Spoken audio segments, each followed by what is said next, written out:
Peace and blessings, y'all. Welcome to the GOAT James Kingdom Show with B. Lee and A. Johnny. As y'all know, we go live noon Eastern time, promptly right here on the GOAT James Kingdom channel, where we talk about the GOAT conversation and the greatest player to play the game, which is LeBron James. And today we have a special show for you because Michael Jordan's legacy is officially under question. In fact, we say here in GOAT James Kingdom, he is officially disqualified from the actual GOAT debate after the results that Tom Haberstroh has put out there. It's been a bad week for these Zesty Jeffries, Brandon. They are upset. We got our normals panel as usual. We got my boy King John here. We got Travis, and we hope Craig shows up very shortly. But we're about to have a great discussion about how Michael Jordan's 1988 season, and Craig better show up because 1988 is Craig's season. We all know that, right? We all know about that, right? Am I right, Brandon?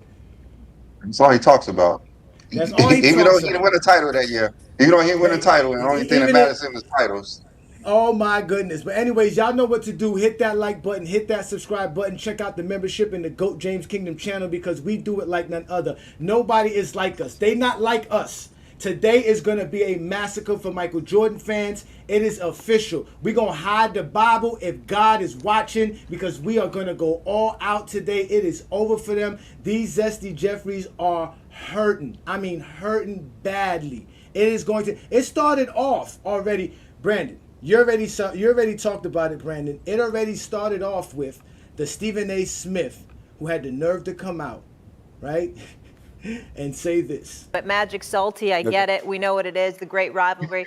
SA, is Boston now the best NBA franchise? Not so fast. Magic Johnson, never fear. Your boy Stephen A. is here. I understand that they have 18 championships to the Lakers' 17 championships. I get that.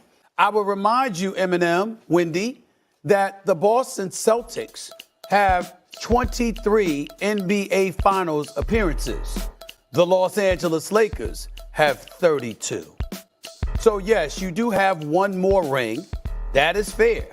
But the Los Angeles Lakers have 9 more finals appearances, which means that although they have one less title, their time spent in relevancy is significantly more than yours. That would make you the better overall franchise. Well, there you have it. There you have it. There you have it. There you have it. Brandon, when you heard that, brother, what did you think to yourself? I mean, that's what we've been saying all along. We even did the playoff bracket that LeBron surpassed Jordan because of his relevancy in the finals. He was always in the finals, and Jordan only made it 6. And LeBron was, what, 10 times? 10 times or what? What? 10 times 17 seasons? Like, it was crazy. Yeah, and let's not mention how many times Bill Russell made it. He was relevant his entire NBA season, his entire NBA career. He missed it once in his career? Once. Yeah, once in his career he didn't make the finals. Yep. So Kareem, all they do is talk same about thing. titles. Mm-hmm. All they do is talk about titles, and they're not consistent. They're not consistent. They're hypocrites all the time. They're never consistent. They're never consistent when they talking about the GOAT debate. Simple as that. They want to talk about titles all the time, but Mark Jordan don't have the most titles. He don't have the most finals. So I've never understood how winning titles makes you a better player, which it has never done, other than when you want to compare LeBron and Jordan, but you're never consistent with anything else. Yes. Yes, thanks, Stephen A. Thanks, Stephen A. Oh my God, Travis, they said pray for you today, Travis. You did. How do you feel? Let's just start off. Stephen A. Smith started off the week for us. They just gave us everything with Stephen A. Smith. What do you think about your boy Stephen A.? Because he is, no matter how y'all feel, he is the president. Not only is he a member, but he is the president of the Michael Jordan fan club. We all know this. Mm-hmm. So, there's no way. So at this point, I'm beginning to think like obviously everything's scripted for him to say because they never get the only thing that like gets viewership or whatever or clicks for them is when they're talking about this. particular thing, LeBron Jordan. Nothing else sells. No, we don't care about anything else. They have bad takes in general. They can't just talk basketball. They have to attack Mike or LeBron in some fashion. There's no way he just said that. He's not that stupid. I mean, he's stupid, but he's not that stupid. Like, there's no way he said that and didn't know, especially the way he said that. There's no way he said that and didn't expect it wasn't scripted. I don't still believe it. As far as that take, I think it's stupid. Appearances don't mean anything to me. I mean, I think it's a great accomplishment, but like I said, they don't factor into my criteria at all because it's a team thing. But whatever. I mean, I said he wants it to continue. They're going to continue it, and we're just the little men who talk about it and get perpetuated. You're saying, Travis, that being in the finals do not mean anything other like the first round and the finals mean the same thing to you. No, because getting as far as you do, you need things to go right. It's not just one man. It's not just one player elevating you. You have to have a combination of things. Like, is your team healthy? Do you have better role players than Team B? So, Like, titles don't mean anything to you either. Then titles don't mean anything to you then, because that's the same thing. Everything has to go right. Nope. That is not part of my criteria. Well, okay, I'm confused. Everything has to go right for you to make the finals, but nothing has to. I don't understand that. Explain that again, because that doesn't make any sense, Travis. Things have to go right for you to win a title as well. I agree completely. It's not part of my ranking criteria, though. I don't use team-based accolades. Yeah, I can understand it's not part of your ranking system, but you said it doesn't mean anything. Like, making it to the finals don't mean anything for a player. Well, Stephen A says it means something. Stephen A says it means something. Not just making it. If you make it more. If I make it more than you, it's a great testament. Like, that means you're in a better system. You have better stability. Maybe you have you're more consistent as a player sometimes, especially if you're the alpha. But I wouldn't use the ring argument to ever put somebody else over another player. Okay, like, I don't think. That makes sense. That makes sense. That makes sense. Craig is in the building. I was thinking something else. But that makes sense. Like, I don't think Magic Johnson's better than Hakeem Olajuwon. Oh my God! What did you just say? I don't think Magic Johnson's better than Hakeem in any way. Okay. Oh wait, hold on. Elaborate on that one before we move on, Travis. Like, I think Hakeem's a better player. Hakeem's a better player to me. But we're not gonna let Travis do this today, Travis. You're really trying to duck the conversation by starting some kind of crazy conversation about how Magic is not better than Hakeem Olajuwon. You really want? You think you slick, Travis? You think you? All right, but y'all know what today is? It's 6/23. It's Goat James Day, Appreciation Day. We all. I told. Listen, hide the Bible if God is watching. They not like us. This is Goat James Kingdom. You're not gonna do this today, my friend. Because Stephen A. Smith, listen, Craig is in the building. Shout out to Craig, y'all. Craig, today is not a good day. 1988 is under question. We're about to have a fun conversation about 1988. Was under question. Remember, they was crackheads in the 80s. So, ooh, the crackhead comments. They go to crackhead comments. Whoa. So, all right, but first we're talking. But first we're talking about how Stephen A. Smith, the head and one of the leader members of the Michael Jordan fan club, came out and said making the finals is more relevant than winning more championships. What did you think when you first heard that comment from him? I know he's not your boy. His take was he didn't know what his take was talking about. All he had to say was if he wanted the Lakers to be the superior team, he could have just went to the players. To me, the players on the Lakers was better. They had better players than Boston, so that would have made them a more entertaining, more likable team. That's all he had to say. He had to bring nothing about championships. That's all he had to say. It's the players from Wilt to what's the name I just passed to Shaq, Kobe. You can't do that with Boston. It went from Bill to Larry Bird.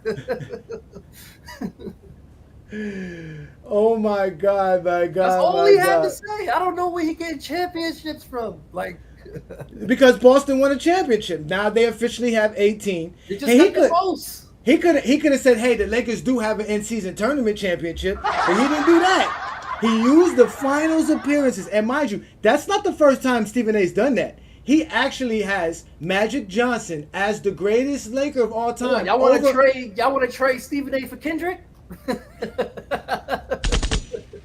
Nah, listen. Y'all don't understand. I'll man. take that trade in a heartbeat. Listen, they not like us. A lot of people been talking, but they have not. They're not gonna have what they have here. Trust me. What Brandon and I are about to display on this afternoon's program, it's going to be epic. So again, hit that like button, hit that subscribe button, become a member of the channel. We're also going live on Instagram right now. So shout out to Instagram. We're live on Facebook in our Facebook group right now as well. But like I was saying, that's not the first time he used the finals appearances over somebody with championships. He says Magic Johnson's the greater Laker over Kobe because Magic made 9 finals and Kobe only made 7. So he meant to say Magic got 5 MVPs. That's what he meant to say. Kobe got 1. Yo, I told y'all. That's not what he said. That's not what he said. That's not what he said. Again, we brought exactly his words up, and that's not what he said. Then on top of that, right, Brandon, we already know it was already in trouble when we had Stan Van Gundy go out and say LeBron had the greatest career of all time. Then his brother went out on Mark Jackson's show. Van Gundy says the same thing too. Jeff says the same thing too. Oh yeah, hold on, wait. Let's let Jeff speak for himself because we don't speak for people here in GOAT James Kingdom. We let them speak for themselves. Who's the greatest basketball player of all time? The greatest career of I'm gonna break it up because I'm not gonna just fall prey to you. Thank you. I'm not gonna do that. Thank you. We're gonna remix it. I've been in the corner. He's had me in the corner many times before, and might as well just be yelling "hoo-da-hoo" and coming with up because I don't like being in the corner because he manipulates it, right? So I don't think you can argue that the greatest basketball career to date and still adding to it is LeBron James. I just don't think you can argue that with all he's been able to accomplish, all the records, and really the longevity is just, really an incredible feat. LeBron James. So he took a question they asked and turned into a whole different question just so he could make it for LeBron James. Because they asked him who was the greatest player. He talking about greatest career. That's 2 different things. He literally just said, "I'll break it up." He had to break it up because of Mark Jackson. Because of Mark Jackson. Because he career, you could have LeBron's. That LeBron's would be second best career you could have. What he's saying is that if I tell you that LeBron James is the greatest player of all time, you're gonna come screaming and yelling about how great Mike was. He explained why. He explained why he thinks LeBron's the greatest. I didn't mean Jeff said that. I mean, career, you would want to have LeBron's career. That's basically what he said. Yeah, I didn't mean Jeff said that. I mean Stan Van Gundy said the same thing. His brother, Stan Van Gundy, said the same thing. They said you can't argue. You can't argue LeBron's career. LeBron has the greatest career. No one's arguing it. Yes, by saying that he's not the GOAT. It's the second best, and I've seen since. No, he's the GOAT. How you have the greatest career and you're second place? Who said the second best? Who said the second best? Who said the second best? Craig. What second best? What? You said. Okay, I thought you said Jeff said he's LeBron's the second best. He literally changed the question just to answer it for LeBron James. They asked him who's the greatest player. He said, "I'm gonna break it down to the greatest. I think the greatest career in 2 parts." So if there's 2 parts, there's another player he's talking about. What's the second part? He just said LeBron James. Okay, so what's the second part there? What was the second part? The greatest player. No, that's not what he said. Rewind it. No, what do you mean rewind it? We can rewind it. Okay, of course, it's what we do best here in GOAT James Kingdom. Who's the greatest basketball player of all time? The greatest career of I'm gonna break it up because I'm not gonna just fall prey to you. Thank you. I'm not gonna do that. Thank you. We're gonna remix it. I've been in the corner. He's had me in the corner many times before, and might as well just be yelling "hoo-da-hoo" and coming with up because I don't like being in the corner because he manipulates it, right? So I don't think you can argue that the greatest basketball career to date and still adding to it is LeBron James. I just don't think you can argue that with all he's been able to accomplish all the records. And really the longevity is just, really an incredible feat. LeBron James, LeBron James, LeBron James. In other words, I can't tell you LeBron James is the greatest player. I can tell you he had the greatest career. Because you know what I'm gonna do. But you know what I'm gonna do to soothe your soul. I'm gonna tell you, if I had to choose for one game a player to play with, I'm gonna pick Michael Jordan. So Michael Jordan's the greatest to play in one basketball game, but to be the greatest player of all time, you have to have the greatest career. You have to have the greatest career. That's what you have to be the greatest player of all time. Not be good because and that was to soothe Mark Jackson. Is what he said. I got to give Mark Jackson something because you're gonna pin me in a corner if I say LeBron's the greatest. You're gonna start mentioning all this nonsense about Michael. Put words in his mouth because he didn't. That's what he said. That's exactly what he said. Wait, Brandon, that's not what he just said. Isn't that what he said? Basically, what he was saying, like, there's no way to say who's the best player, but you can measure the greatest career. That's what he's talking about. You can measure the greatest career. You can't measure the best player. How can you measure the best player? That's basically what Jeff Van Gundy is saying. You can't measure the best player because that's subjective. But you can, like he said, all the records, what he's accomplished. 2 parts and only mention LeBron James for 1 part. For people like you who can't handle that LeBron's just better. Oh my God! So why did he break it up? Why he didn't just say? Because he's on the man's show. You're gonna say LeBron James. You're not gonna break it up into a different. He's done that before, and Mark Jackson goes ham. Even Mark Jackson's son had to step in and say thank you to not start a whole argument like we having right now. Oh, I can't wait for Tom Haberstroh to start talking. You're gonna say LeBron James. You're not gonna say. Well, yeah, that's what we do in GOAT James Kingdom. This way and this way. This way is the way I think LeBron has it. You ain't gonna do all that. You just gonna say LeBron. That's how y'all do it to make LeBron Jordan to go. That's how y'all make Jordan to go.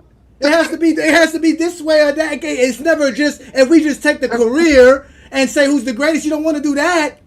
So that's what he's trying to do. He's trying to help y'all. He wants to help y'all because y'all need something. Trying to help y'all to give you clips. To help us because it's not Jordan. For episodes like this, that's what he did it for. There's no sound bite. LeBron had the best career. It's not our fault. You lucky I don't bring up Sean Kemp comments because that's another person that just. I mean, how do even Jordan how's Jordan the best player? There's no way you can say Jordan's the best player of all time.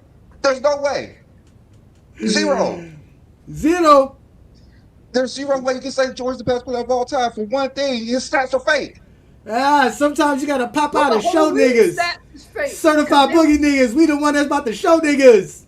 The whole league was fake. The whole league is fake now. The whole league is fake. They literally was questioning Will Chamberlain rebounds with Bill Russell. Oh, matter of fact, I'm glad that you said they were questioning that because if we were able to question everybody else's stats, because if for some reason they said it in the 90s, they was doing it to boost Brian Reed. Well, Michael Jordan's defensive player of the year. Well, Michael Jordan's defensive player of the year, and his 1988 season is under question for stat padding. And basically, what has happened is. So what about 87? Oh, we're gonna get to 80. We're gonna get to all of that, Craig. You want to jump to 87 so fast? Did he win defensive player of the year in 87? Man.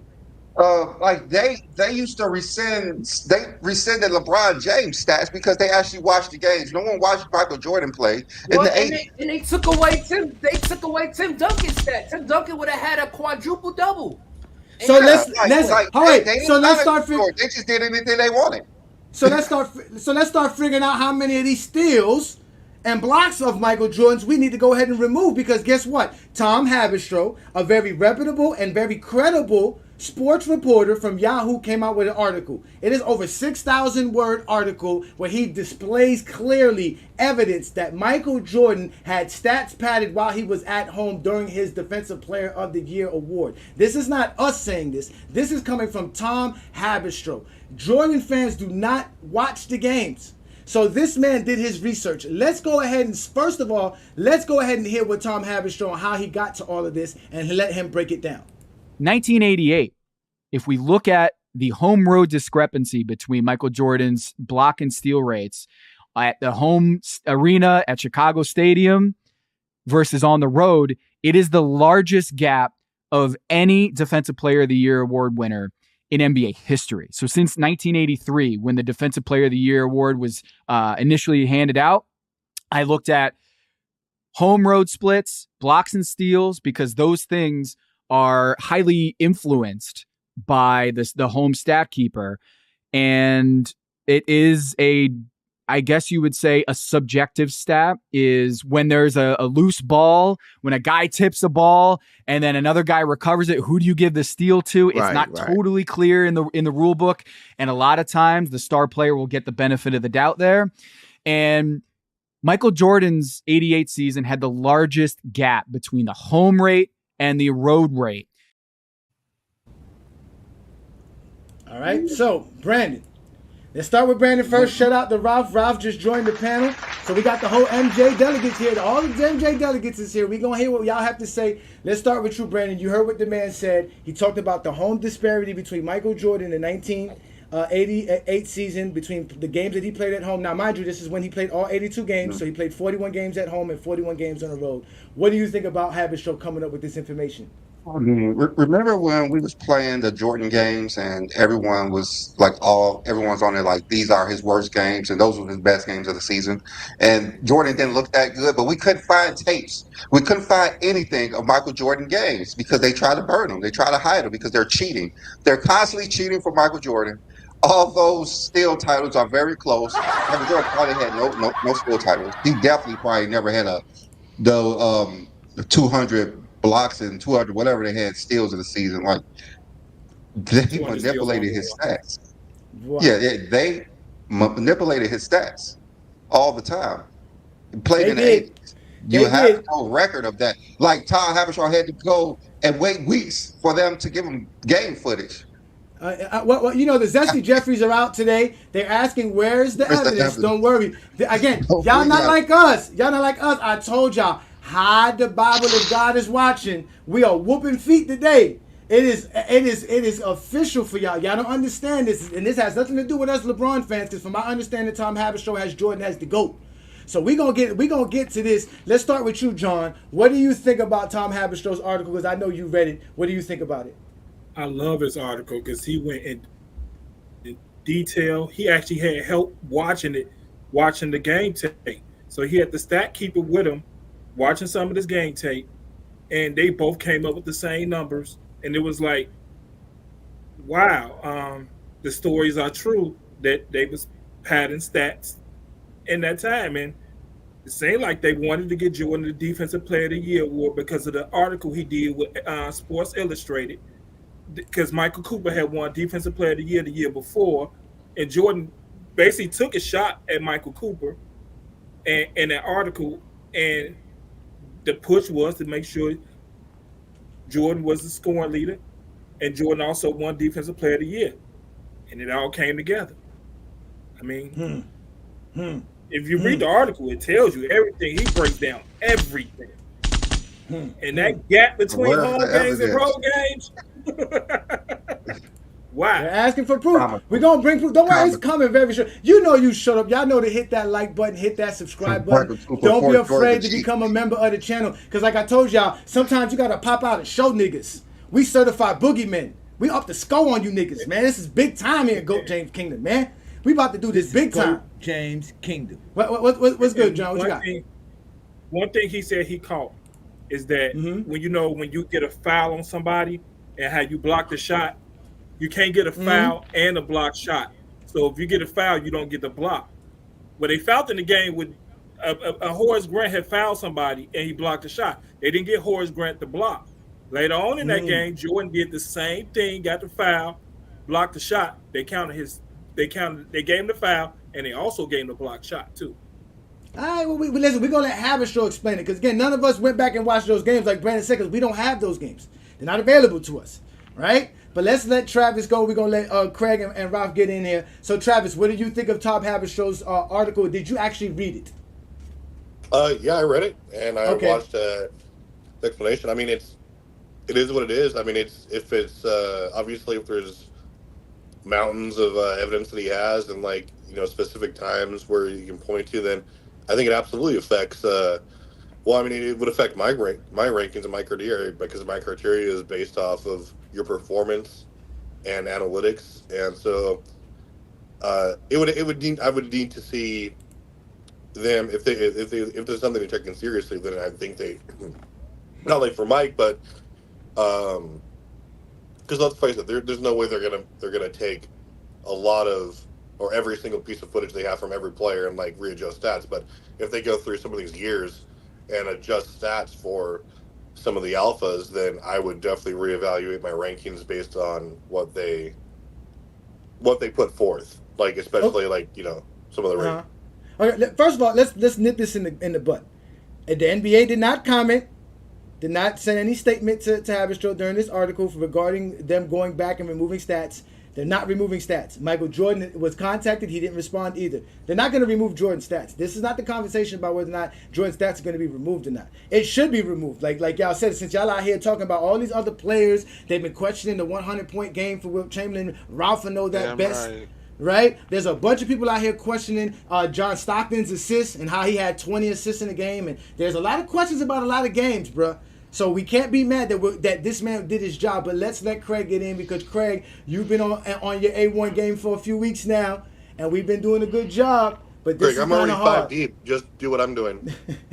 Now, Craig, did you read the article? Craig, did you read the article? I read some of it. I didn't get a chance to read the whole thing, but I know the gist of it, and it's basically what, in my opinion, what they should do is, if they got that time, they should do it for every player that has these crazy stats. Just go over their games and make sure, because I don't want to be rude for nobody that got fake stats, though. But hold on now. But this is the thing. It's not even about whether they could remove it or not. You can't blame Jordan because he's playing. He's not the one over there. Well, hold on, wait. Well, wait a minute now. I know he was looking to see what he got. Don't fall into the quicksand. If he was giving false information, that's not his fault. Because listen, y'all thought LA was gonna let y'all disrespect Kobe. He got 3 steals and he's trying to get some steals and he go and do it, but later down they miscalculated. That's not his fault that he was trying to get something that he was seeing. Okay, hold on now. The NBA has an actual YouTube video on their channel that shows Michael Jordan's 10 steal game, and they don't actually show you the 10 steal games. So how come the NBA can't even show us Michael Jordan's 10 steals game? Y'all thought LA was gonna let y'all disrespect Kobe, nigga. If Michael Jordan had 10 steals, come and show me, nigga. I'm telling you, hide the Bible if God is watching. Let's let Ralph go in peace. Ralph, what's good, brother? That 10, what's going on, man? The 10 steals, that was against who? I believe against the the New Jersey Nets. Yeah. But in the video, he said Atlanta Hawks. No. The Atlanta Hawks video. That's a 10 turnover game. That's a 10 turnover. That's it. We're going to discuss that. We're going to get to discuss that because, again, this is somebody that really did his research. He understood the Zesty Jeffries. 10 turnovers against Atlanta. Yes, he did. But that's not the game. That's not the game I'm talking about with the 10 steals. You know Michael Jordan's career high in steals is 10 steals, correct? Yeah, that was against New Jersey, and New Jersey had 22 turnovers. Yes, but the NBA has the highlights shown on their channel for that game, and they only show 5 of Michael Jordan's steals. They couldn't even show us the 10 from the game that they titled Michael Jordan's 10 steal game. Also in that article, one of the first things... I could have sworn he was saying Atlanta. I thought he said the Atlanta Ralph, Hawks. you're missing the point here, Ralph. I'm telling you, the NBA has that New Jersey Nets game available, the highlights of it. It's like a 4 or 5 minute clip of the highlights. They titled the actual clip of the video the 10 steal game from Michael Jordan. So the point of the actual game was Michael Jordan's 10 steals, and within those highlights, they themselves couldn't show us Jordan's 10 steals. They only showed us 5. So the difficulty is actually finding the proof, and this is what he was talking about, because at first he couldn't believe it, right? But you go ahead, Ralph, and then I'm going to continue. Go ahead and finish what you were going to say. I mean, I kind of was lost to what he was saying with the Atlanta. He said 10 turnovers. I mean, with 10 steals. That's what he said. Yeah, we're going to get to that. All right, we'll get to that. So you have anything else? Because I want to bring up the whole idea. I mean, as far as the article, I mean. Did you read it? I read some. I read some of it. I kind of fell asleep on it. I ain't gonna lie, because when I heard that video and everything, I started to question a lot of his researching and everything. When I heard that video.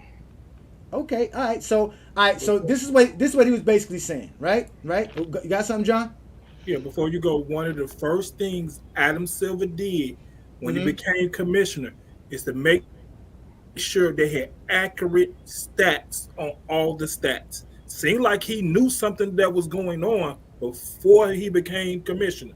One of the first things he did was make sure they had accurate stats. Well, listen. Now this is the thing, because like he said, what he did was, Ralph. People love to do the analytics, right? He brought this up. This is a part of the article. This is from the article. What he did was this is per 36 minutes. So this is where you get the whole 82% higher rate that Michael Jordan had from home to road differential. But it's by 36 minutes if you do that. It's really by 36 minutes. That's how he did it. But these are all the highest disparities in the 36 minutes that won Defensive Player of the Year those years. And as he stated, Michael Jordan has the highest. This is what sparked him to do the investigation. This is what made him say, well, damn, let me go look at it, because he was like, damn, how frequent is this in the league? And how frequent can we understand what's going on? For not just for DPoY, but just in general, the whole stat keeping and how much an advantage certain players get at home compared to the road. But he just wanted to go look at the DPoY because the 1988 season was under question, and because everybody knows that's one of Michael Jordan's greatest seasons, if not his greatest season outside of winning the championship, that this is very important. He stated himself that the Defensive Player of the Year is a very crucial argument in the GOAT debate, and he says it's probably the most important Defensive Player of the Year winner of all time. That's Tom Haberstroh's words. So, but when you look at it, to be honest with you, I did my research, and we do what we do best here in GOAT James Kingdom, because like I told y'all, not like us. So hide the Bible if God is watching, because we whooping feet here today. Listen here. Michael Jordan had 165 steals at home games, and he only had 94 on the road. He had 84 blocks at home and had 47 blocks on the road. That is an average of 4 steals and 2 blocks per game for Michael Jordan during his home games in 1988. On the road, it went to 2.3 steals to 1 block per game. Michael Jordan had 31 games where he had 4 steals or plus. 25 of those were at his home floor. 18 games out of the season, he had 3 blocks or more. 15 of them were at home. Not only that, Michael Jordan's top 9 blocks games during that year were at home. The number 1 road game is the 10th game, and 8 out of the top 10 steals games for that season was with Michael Jordan at home. So this is what was going on with Michael Jordan when we talk about home and road. Now, Craig, you brought up 1987. 1987 did not have that big of a disparity when it comes to the home, even though he did have a home one, but it wasn't as large as it was in 1988. So that's what Tom Haberstroh basically was saying, that, damn, let me go do my research, because, again, he understands the Zesty Jeffries. He understands this. You talk about Michael Jordan, you better be prepared. So this is what he went on and did. Let's let him go ahead and explain how he had to go talk to a scorekeeper, and the scorekeeper helped him understand a little bit about how they score the actual stats in a game. Like, that might be just statistical circumstance. But then I talked to a stat keeper for Pablo Torre Finds Out, the show over on Meadowlark Media. With Pablo Torre, I reported out a story with a former stat keeper with the Grizzlies. And in the late 90s, with the Vancouver Grizzlies as the expansion team, he admitted to inflating home stats for the Vancouver Grizzlies. This is the Bryant Reeves Big Country Vancouver Grizzlies. This is the Sharif Abdul-Rahim Vancouver Grizzlies. And he said on the record that it was part of the league culture. That he went to a stat keeping convention in Detroit, and they all got together, and he came away from that meeting understanding that there was the power of the star treatment. And so we had a stat keeper was like, yeah, homer bias, it's a real thing. League. You said league-wide. Yeah, he did say that. It wasn't just Jordan. Everybody done cheated. Fuck the NBA. I'm going back to the NFL.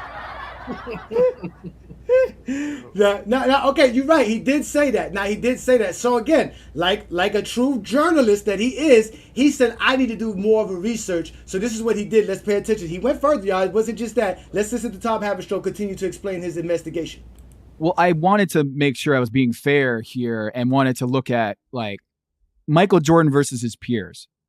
Did they have a statistical difference in the blocks and steals as large as Michael? Was this just like common practice around the league that Michael Jordan had 80% higher rate of blocks and steals at home than on the road. Like, he averaged 4 steals a game at home in that 88 season, and it was almost half that on the road. Same with his block rate. So it was about double at home than on the road. And looking at it, no other player in that year had nearly the same rate of inflation home road. In a world in which stat keepers aren't facing the ridicule of social media, where if you do give a generous stat to someone, it's not going to be flagged and ridiculed on Twitter within seconds. All right. So listen. So he explained it, right? There are some home disparities between the home and road for players, and obviously there was a lot in question. He even brought up some good things, right? He even mentioned how between Wilt Chamberlain and Bill Russell, they have I think 26 games with 40 rebounds or more. All those are at home for both of them. So they don't have no road games where they had over 40 rebounds within a game. So he mentioned stuff like that. He brought up a lot of different scenarios about all of that. So Brandon, let me get your take on it. Let me start with you. What do you think about the idea that these statisticians are able to just, cook the stats? It's believable. It happened in high school, happened in college. Mm-hmm. Players get certain stats that they didn't get. I've been a part of it. Yeah. So doing it in the NBA when no one's watching you, now it's different. Like, they're on top of it. But before, no one's watching you. No one's watching the games. Mm-hmm. Even now you have to go dust them off to actually see them. So it's not a shock. No one's seen Bill Russell get all those rebounds. No one's seen Michael Jordan get all those steals and blocks. No one saw that 100-point game, but the whatever people that was at that game. Yeah, no one saw it. So we have to go off of what someone else said, even if it's true or not. Like, there's footage out there. There's footage out there that you can see. I remember I was watching Michael Jordan get steals in one of the games before, and if he tipped the ball to someone, you get a steal, but the person had the ball. Pippen said something about it, and that's why they showed it, but it was a while ago, I think.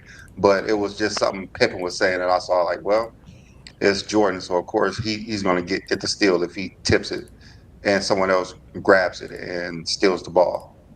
Yeah, Scottie Pippen said that. Scottie Pippen said if he tipped the ball and Jordan got the ball, it would go to steal to Jordan. But if it was the opposite, Jordan would get the steal. The opposite way around, yeah. Yeah, it was the opposite. He wouldn't get the steal. Mm-hmm. So again, that was the whole thing. He started breaking down. He got an official scorekeeper. So John, what do you think about that part of the article where he went and actually spoke to an actual scorekeeper, and he talked about how he used to cook up the stats for the Memphis Grizzlies or the Vancouver Grizzlies? Yeah, and also Grizzlies didn't respond to his phone calls either. Nobody wants to respond to the phone call anymore either. I plead the fifth. I told him, hide the Bible if God watching, because there's a lot of ass whooping going on in GOAT James Kingdom. Y'all sure to hit that like button. Go ahead, John. Go ahead. Yeah, but hey, I like that he didn't just make it about Jordan. He made it to see what's this going along league wide, and he found out it was going along. He got the Memphis part of it, and that gap between Jordan and everybody else that season is large. And I mean, I love the homework he did. I want to see if he's gonna continue on with the homework, if anybody else gonna do it. Because I'm sitting here reading, because it's not just about Jordan; it's about the whole era. What happened to us? What happened to us? I don't do my homework. Brandon don't do his homework. What happened to GOAT James Kingdom? That's why we here. That's why we live here Sunday. They all know they all tuned in because they know Brandon and I gonna bring it like none other. Again, hit that like button, hit that subscribe button. We know the Zesty Jeffries ain't doing their research. Y'all know that. That's for a fact. Right? I live comfortably. Whether people think Jordan the GOAT or not, I sleep very, very well. But you're not a Zesty Jeffrey, though. Don't join the. I know you're there to be a delegate because you're there to be one of the smart ones, Craig. So since you want to speak about this, what do you think about? Like you said, he said it was going around league wide. It was league wide. That's why I said at the NBA that happened. I'm going back to the NFL. My Jets going to the Super Bowl, baby. Right? They gave a touchdown so that your boy can get a touchdown. What's his name? What's the guy that was out there kissing women on the sideline? What was his name again? Heisman. Wasn't it not Heisman? Joe Theismann. Joe Theismann. They gave y'all that championship. That's a fake championship, Craig. You can't have that one. They said it was an entertainment business. The NBA is an entertainment business, so get his stats to the superstars, and that was a part of the article as well. Well, all right, Travis. What you think, Travis, about the league, man? Do you think that he was on to something? You think, or should we just leave it alone?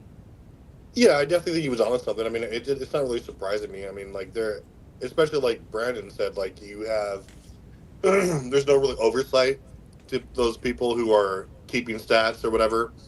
It was just something they kind of did, and everyone just kind of went about their day.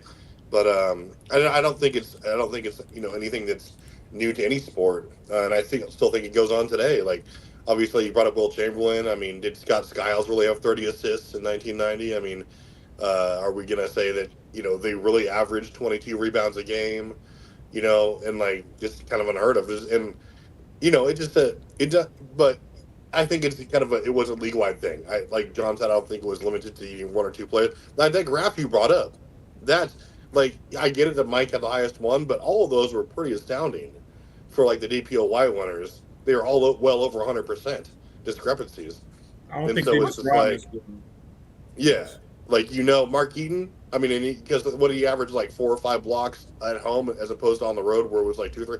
Like crazy stuff like that is. I mean, it's not new. But I think that, it definitely matters, but it's just like, it would be so much of a task to kind of comb through because, obviously there's not a lot of footage for everything, but, it is not really surprising me that's, a thing. Yeah, they told Jordan in '88 that LeBron James was going to come into the league, so we're going to give you this defensive player that we owe. So, Ralph, what do you think about that, Ralph, man?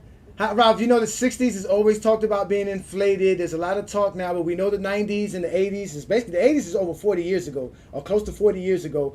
What do you think about that? The stats and the fact that it could have been doctored for some of these great games that we all know about. Ralph, you're on mute. Are you there, Ralph? I'm sorry, man. I walked away for a little bit. Say that again. Yeah, no, we obviously you heard him say how he got an actual stat keeper to say how he used to doctor stats for the Vancouver Grizzlies, and that it was in his mind it was kind of common knowledge to pad a couple of stats for star players and help them out for little things like rebounds and steals and things like that. So what do you think about the idea that stat keepers had power to do such, and that not all these games are under question, not just Michael Jordan? Yeah, I mean, I've always thought that's why I even questioned the 100-point game. It's a lot of games that that was just out of this world. Like, hold on, wait a second now. It doesn't look realistic, but I think it goes around the whole league, and I think they need to tighten up if that's the case. I think they need a second person to actually really watch these people. I think maybe the home and away an issue today. No, it's not. It's not an issue today. If you would have read the article, he didn't say it ended though. He never said it ended though. Yes, he did. Again, you and Ralph, and so did Travis. Who are again? I knew you guys were going to do it to yourselves. You should have did that. You should have actually took your time to read the article. Within the article, he talked about in the 80s, they found a discrepancy between home and road games and steals, like over 800 steals. I mean, yeah, over 800 steals from home and road games in total in the actual whole 80s. And then and when it came to steals, it was 400. So and then he said that when they looked at the stats for the last 10 years, it was like 50 something discrepancy between home and road games and blocks, and it was like 13 for steals. So they've actually cleaned it up. Like he said, they actually use digitalized stat keeping. It ain't 99%. It ain't 100% do it. Well, I mean, it's hard because it is still. It's harder today to do it, but it's still kept by. It is still kept by human, but they actually cleaned it up very, very well to the idea of over 800 and 400 and That's to why drop I said it down. To get the NBA in totality. When LeBron James leave, we quit. All right, Sean, here we go, y'all. It's Reggie Reg time, ladies and gentlemen. Reggie Reg is in the building. Reggie Reg says this the one. LeBron's the GOAT. I've never seen LeBron pass the ball to the post. The guy takes 5 dribbles, scores, and LeBron gets the assist. Draw fraud. Yay! Shout out to Reggie Reg. Reggie Reg. Reggie Reg is upset that LeBron James now we have to question LeBron James' assist. But again, he mentioned all of this. And again, he did his research. This is the great thing about what he did. He didn't just stop there, ladies and gentlemen. The man did his research. This was for 1988. These are all the true discrepancies. Michael Jordan was a plus 71 in steals. That was almost twice as much as the next best steals guy, which was Alvin Robinson, who had about a 37 more steals from home to road discrepancy. And if you look across the board to everybody who led the league in steals, Michael Jordan's home to road disparity in steals is larger than anybody for that season. So like I said, the man did his job. He didn't just sit there and say, oh, I'm going to just look at it. And this wasn't even enough for him. Like he said, he had to do his research. He was not even willing to accept this. He said, you know what? Stats is not enough. Let me go do the real thing, which is what Jordan fans don't never do, which is actually go try to watch the film. So this is what he ended up trying to do, y'all. Pay attention to Tom Haberstroh, the guy who wrote the whole article about the 1988 season with Michael Jordan having padded stats, and which officially removes him from the GOAT debate. We had to go look at the film. I wanted to get my hands on game film, which is very hard to come by. But my friend in Latvia, who is a NBA historian, who's also a basketball executive in Latvia, Rainis Latsis. And I was like, do you have any Michael Jordan games when he had a bunch of steals or blocks in that season? So he gives me the 5 tapes, and we watched 5 tapes start to finish. And that Atlanta Hawks game was one of them that we were like, what's going on here? 10 turnovers, 10 steals. So no 24 seconds, no charges. Where you can't attribute that turnover to a defender as a steal. No passes out of bounds, no dribbling off your foot. And it turns out, yeah, it wasn't legit. That there were errors in that game. And there was a surplus of steals that seemed to be given and allocated to Michael Jordan. And as we watched more tapes, Vinny, we saw a pattern.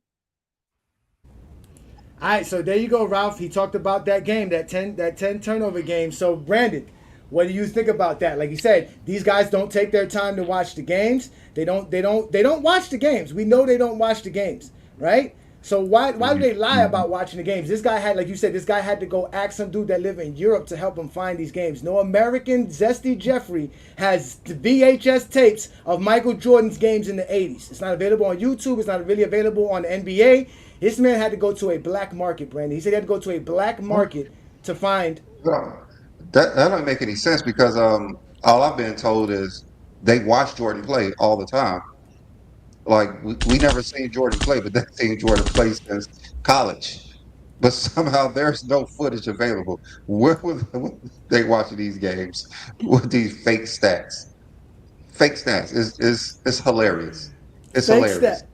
Completely hilarious. So he had to go find film. He had to go find the film. He went and found some film. Like he said, I had to go find some film. I had to go look up and do the research because the stats wasn't enough. Like Ralph would know this best. They call them box score merchants on TikTok. All you guys who just go to Basketball Reference and look at stats and don't really bring any context, like y'all like to say, there's always context to all of this. So John, what do you think of this idea of him having to go get film? And he said, you know what, I'm going to go watch the film and what he was able to see with the film. I'm glad he actually watched the film and watched the games. He had a stat keeper with him to watch the game so they both can keep up with it. And he saw it. I mean, not only is he writing about it, he's looking at the games. He wants the proof. He's looking at it, and he can actually write about it and explain it. I mean, if you want a reporter to do his job, that's actually a reporter doing his job. I mean, we complain about what's being put out there. Can't complain about a reporter actually doing his job and really doing his homework, watching the games and everything. Willie said that the games was on CBS. Like, man, they only had Jordan games on CBS?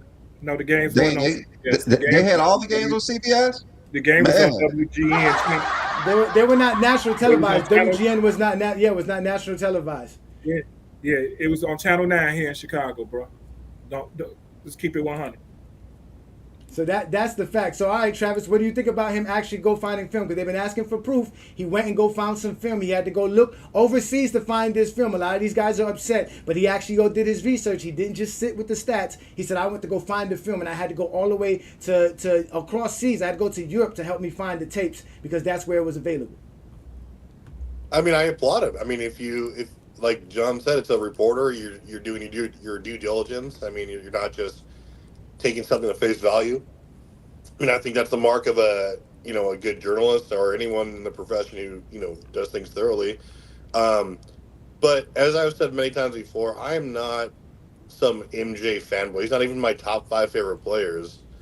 Like he's not like I'd have no like blind loyalty to him. And so this stuff doesn't really affect me. Like if there was a lot of shit that came out that I'd be like, okay, whatever, I'll just. But I think it's I think I applaud him for doing that. It's cool. It's like whatever. I'm sitting back and watching, but like I said, if something affects my criteria down the road and like it does it, then whatever, we'll talk then. Travis, I have a question. Since we know that blocks and steals helps with his advanced stats, and if Jordan advanced stats were not number one, would that affect his ranking with you? Oh, hold on. Can you repeat that? Like my fucking thing. Okay, so steals and blocks goes into his advanced stats, and like you are the advanced stats guy who says such and such is greater because of their advanced stats. If Jordan's stats were not win per share 41, he was not number one, PER, which he's not anymore, but was not number one, would that affect his ranking with you? Absolutely. I said that earlier. I said Okay. if they adjust things like that, then I will absolutely reevaluate my rankings. And to be honest, Kareem might be number one. Even though Kareem is not number one in the advanced stats, he would just move past Jordan.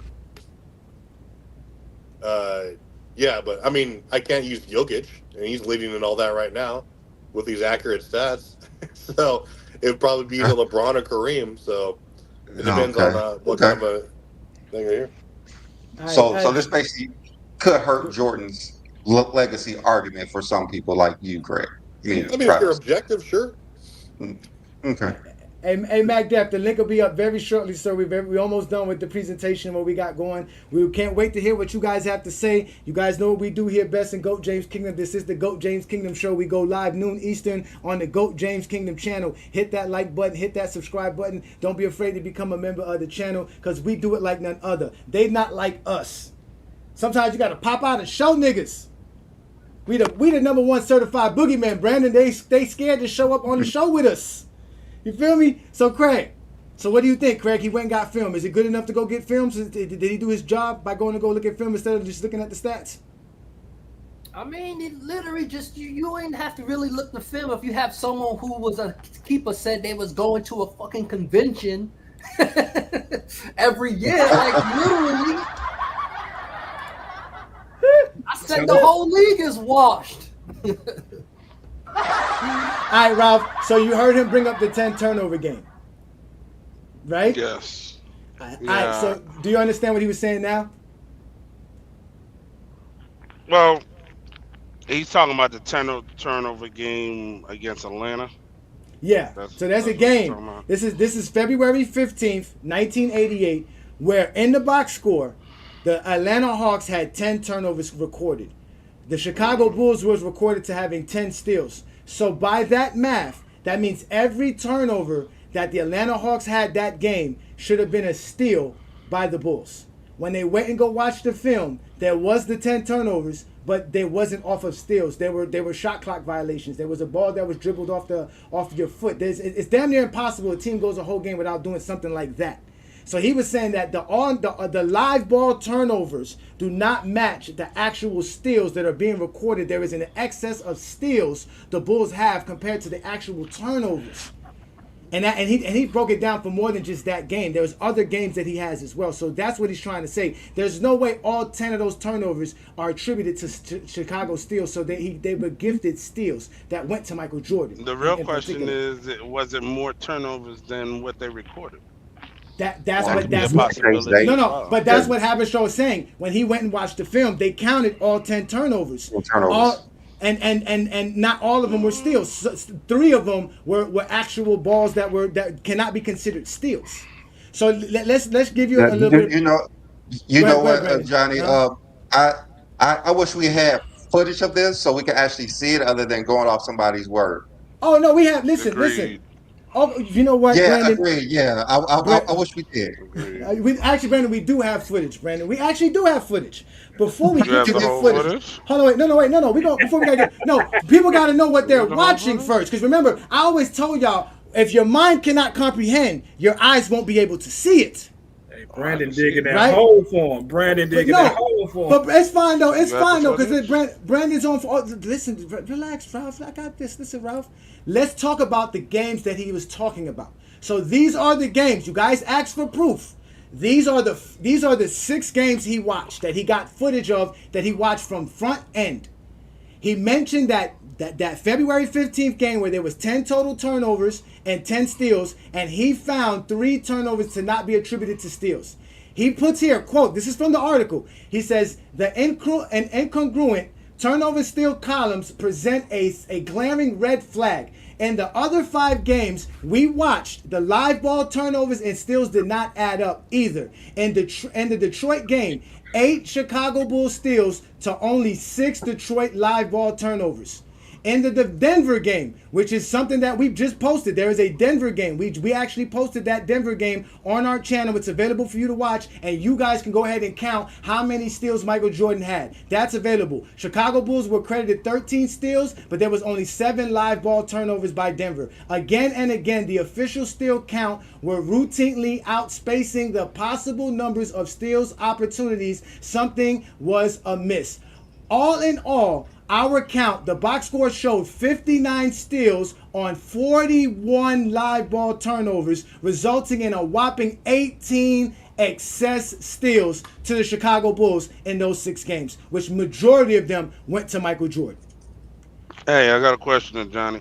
What I'm game listening, is brother. he talking about where it was 10 turnovers and 10 steals? And that is What date was that? That is the Atlanta Hawks game. You see it right there, February 15th. November February 15th, 1988. Atlanta at Chicago. These are all games at Chicago. These are all the games that he watched from front to back. And this is so funny that you guys are questioning this, guys, because for some reason it seems like, is it only Zesty Jeffrey eye tests that matter?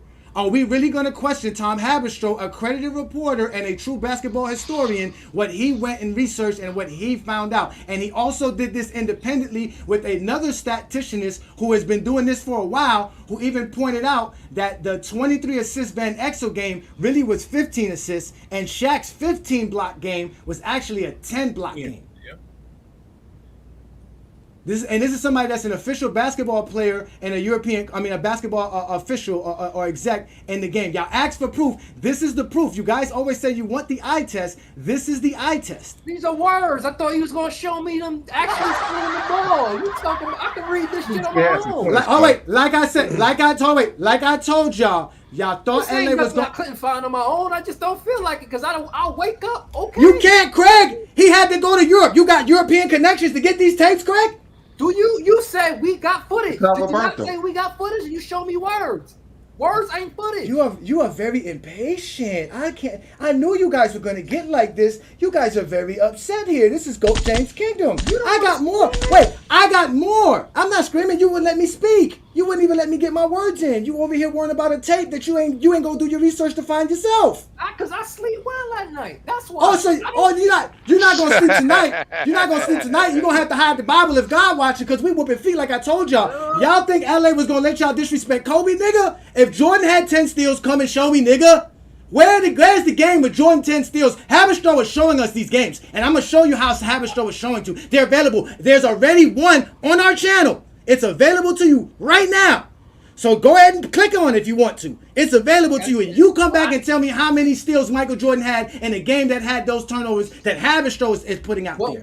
This is facts. If you can find me a tape of saying Jordan the GOAT because he had 10 steals in the game, then I'll go and watch him get 10 steals in the game. It's fine. Listen, let's let Haberstroh continue to explain to you what he found out by him watching film. Because y'all never going to believe GOAT James Kingdom because we're biased, right, Brandon? We're LeBron guys, right? So they're never going to believe our eye test, even when we show them the footage. So let's let Haberstroh tell you what he got in those games, those games that he watched. We could watch the game and be like, oh, here's how many blocks we saw, and here's how many blocks were actually in the box score. And more often than not, Michael Jordan was the beneficiary of excess blocks that were unaccounted for in the viewing of the game. Same with the steals. And so at the end of those 5 games, Vinny, there were 23 steals in the box score in those 5 games for Michael Jordan. And by watching the game independently, the scorekeeper and I, we saw 8. 8 steals for Michael Jordan in those 5 games, 1.6 per game. And that is 15 fewer than the box score said he had. And so the pattern we saw was when you go back and watch, Vinny, you would see when Michael Jordan batted the ball away from Joe Dumars and it went out of bounds and the Pistons got the ball back, that would be an instance that Michael Jordan may have possibly have gotten a steal, when a deflection was considered a steal. Okay, those are his words. This is the last clip from Haberstroh, and then we're going to get to showing y'all some real GJK shit. All right? Because like I told y'all, hide the Bible if God's watching, because trust me, it's on. Sometimes you got to pop out and show niggas. Certified boogeymen, we the one that's going to up the score on you niggas. Go James Kingdom. Go ahead. You must have practiced that. Yeah, I'm just saying, all these people in the chat, like all these, I don't want to say JDRs, but like, guys, I'm a Jordan guy too, but guys like Willie, I'm disappointed in you, man. Like I said, I was going to be objective. This is stuff that there is evidence. He was using tape. Everyone's going back and watching this. This is not some unheard of thing. People kicking stats. Now, if you can't be objective about it, you can still have Jordan's to go to or whatever, but to just be in denial and be like, no, like this has happened, like nobody's ever made a mistake or nobody's ever done anything to help or boost their favorite player. That's just ignorance, my friend. Like you need to be objective if you're going to be a basketball fan and not just one guy. And if you say you want to see I got cooked yesterday, I respectfully disagree because fuck that guy and he's a casual. But don't you go down that road too, my friend. I'm a huge fan of yours and I hope you're better than that. Well, maybe telling the truth, maybe like I said, I'm going back to the NFL, man. Go back to the NFL. Ladies and gentlemen, welcome all the Zesty Jeffries. This is GOAT James Kingdom. Brandon and I go live every Sunday noon Eastern time. You know what we do. Let's let Haberstroh get his last word in and tell you his final results after doing all of his research and what he came to find out about Michael Jordan's 1988 historic, most infamous season of all time. These are moments in the game where we were like, man, did they really give Michael a steal on that play? Because you can't find it anywhere else. By the book, there were 8 steals, and yet he had 23 steals in those 5 games. So it wasn't enough for me to just go by the stats and be like, yeah, he had the largest inflation of home road for any DPoY winner in NBA history. I had to watch the film. And in the 5 games that I watched, it was pretty clear to me that something was going on. So, his words, Brandon, you heard what he said. Brandon, you already said enough. Y'all been asking for it. Y'all said this. Y'all was like, where's the evidence? Where's the proof? All I keep seeing is in the comments, y'all. It's all over the place. Where's the video? Ladies and gentlemen, we are going to give you guys an opportunity to show us Michael Jordan steals. We have a footage of an Atlanta Hawks Chicago Bulls game that was done in 1987 in November, and they're going to show you all of the turnovers that the actual Atlanta Hawks had. This is GOAT James Kingdom, y'all. Hit that like button, hit that subscribe button, become a member of the channel, because we are about to show you guys actual footage that you've been asking for, because we do it best here in GOAT James Kingdom.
So, ladies and gentlemen, they gave him a steal for that charge? Yes. Yes. A lot of things. Terrible. Okay. Where was Jordan's 4 steals recorded in the box score in those 10 turnovers? He didn't get 4 steals. Shit. If it doesn't make it, They recorded that he got 4 steals. That's what I'm trying to tell you. In that game, he's officially recorded of having 4 steals. Nigga, I just said the I gotta NBA is see a the fucking whole- cheating league. What more did you want I me gotta to see say? the whole game. It was like Yeah, you got to see the whole game now. You got to see the whole game. I want to see the whole game. That's pretty funny, bro. I want to see the whole game. I want to see the whole Funny, game. y'all. That's hilarious. That was like that wasn't even a That minute. is hilarious. Because they only showed you the 10 turnovers. That's all the 10 turnovers. They're showing you all the 10 turnovers. So from there, we are supposed to see. We're supposed to see that. We're supposed to see, Ralph, the 6 Chicago steals. Ralph, come on, Ralph. The thing is, like I said earlier, how we don't know if it was more turnovers than they recorded. He watched the game. I gotta see the Ralph. He watched the whole game. Ralph, you can't. You can't. You are this big of a Ralph. Yo, Wow. Jay, Wow. you're my guy. Jay, you're my guy. Wow. But you just I'm not saying what Oh my God! But Oh my God! To be accurate, Wow. I mean, I'm gonna be objective Wow. about it if I see the whole game Wow. myself. Okay, And if he's so right, he's Come on, right. man. You know, He's right. I'm not gonna Okay, say. so let's I'm not gonna do. say he's a fraud. I'm not gonna say that. Okay, let's do this. Let's do this. Brandon, out of the 10 turnovers he showed us, did you see 6 steals? Well, it's like a 3, right? I think it was 3. There was 3. Yeah. 3 It steals. was I saw 3 3 or 4, yeah, something like that. John, did you see 6 steals and 10 turnovers? Oh no, unless I need some new I glasses. think Chill wants to come on. Chill time. Yeah, chill. We about to put the link up. I'm about to put the link up right now. I just want to get an answer from all the panel first before we put the thing up because again, I just want to make sure. Craig, did you see 6 steals in those 10 turnovers? no. Okay, Ralph, I know you didn't watch the whole game, but the little thing that we provided you, the evidence that we gave to you, I didn't see. I didn't see him. I know. I understand, him Ralph. within I that understand. film. You're gonna listen. There are other 88 games probably available of Michael Jordan. You just gotta go find them. All right, go look up the box score. Go find whatever game you can find. But out of the 10 turnovers you saw there, did you see 6 steals? No, I didn't. Okay. Thank you so much. So, ladies and gentlemen, ladies and I gentlemen, didn't see the game. we are going to put the link up for you guys so that you guys can come join the panel and we can have some fun and have a good conversation. While you guys come up one by one, all right, I'm going to continue to show you what I have. Because again, we are GOAT James Kingdom. We do this like the other, like I told you. Now not like us. They're not like us. Dun, dun, dun, dun. Jay, I never said that like they're not doing that for other players, but if you think that Mike didn't get that treatment, then all evidence to the contrary, to just be objective. No, it's not about Mike getting that treatment. It's about why he got that treatment. Because Mike was begging for him to win a defensive award. He wanted a defensive accomplishment. He wanted to add something to his record. Because MVP. Because if we look at because they do shit with MVP. If we look at Joe Embiid gets it the next year, he was crying about it. What do I have to do next year have MVP? Go ahead, get it out. They're probably still doing it today. We just told you they're not, Craig. They're not doing it today. They're not doing it today. They're not doing it as much. No, you can't, Craig, because we can watch any game today. Just like you guys can't watch no games from the 80s and you just don't want to accept nothing. They have all the games available to us watch. I'm saying the NBA as a whole is a cheating.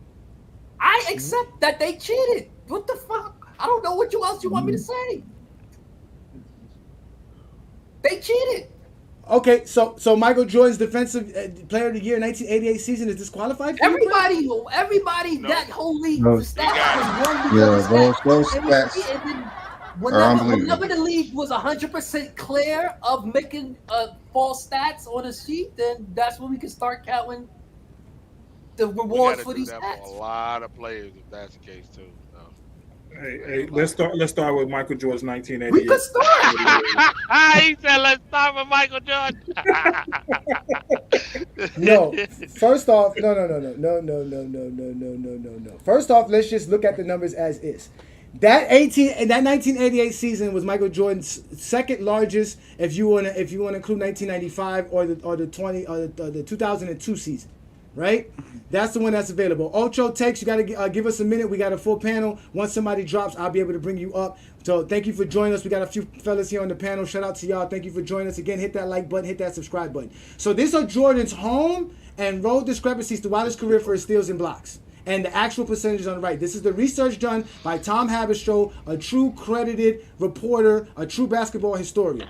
His take is this, is that Michael Jordan and the stat keeper of the Chicago Bulls had a special bond that allowed Michael Jordan to get these special numbers. The guy's name is Bob Rosenberg. He is Michael Jordan's. He was the Chicago Bulls and also other Chicago teams for Jerry Reinsdorf.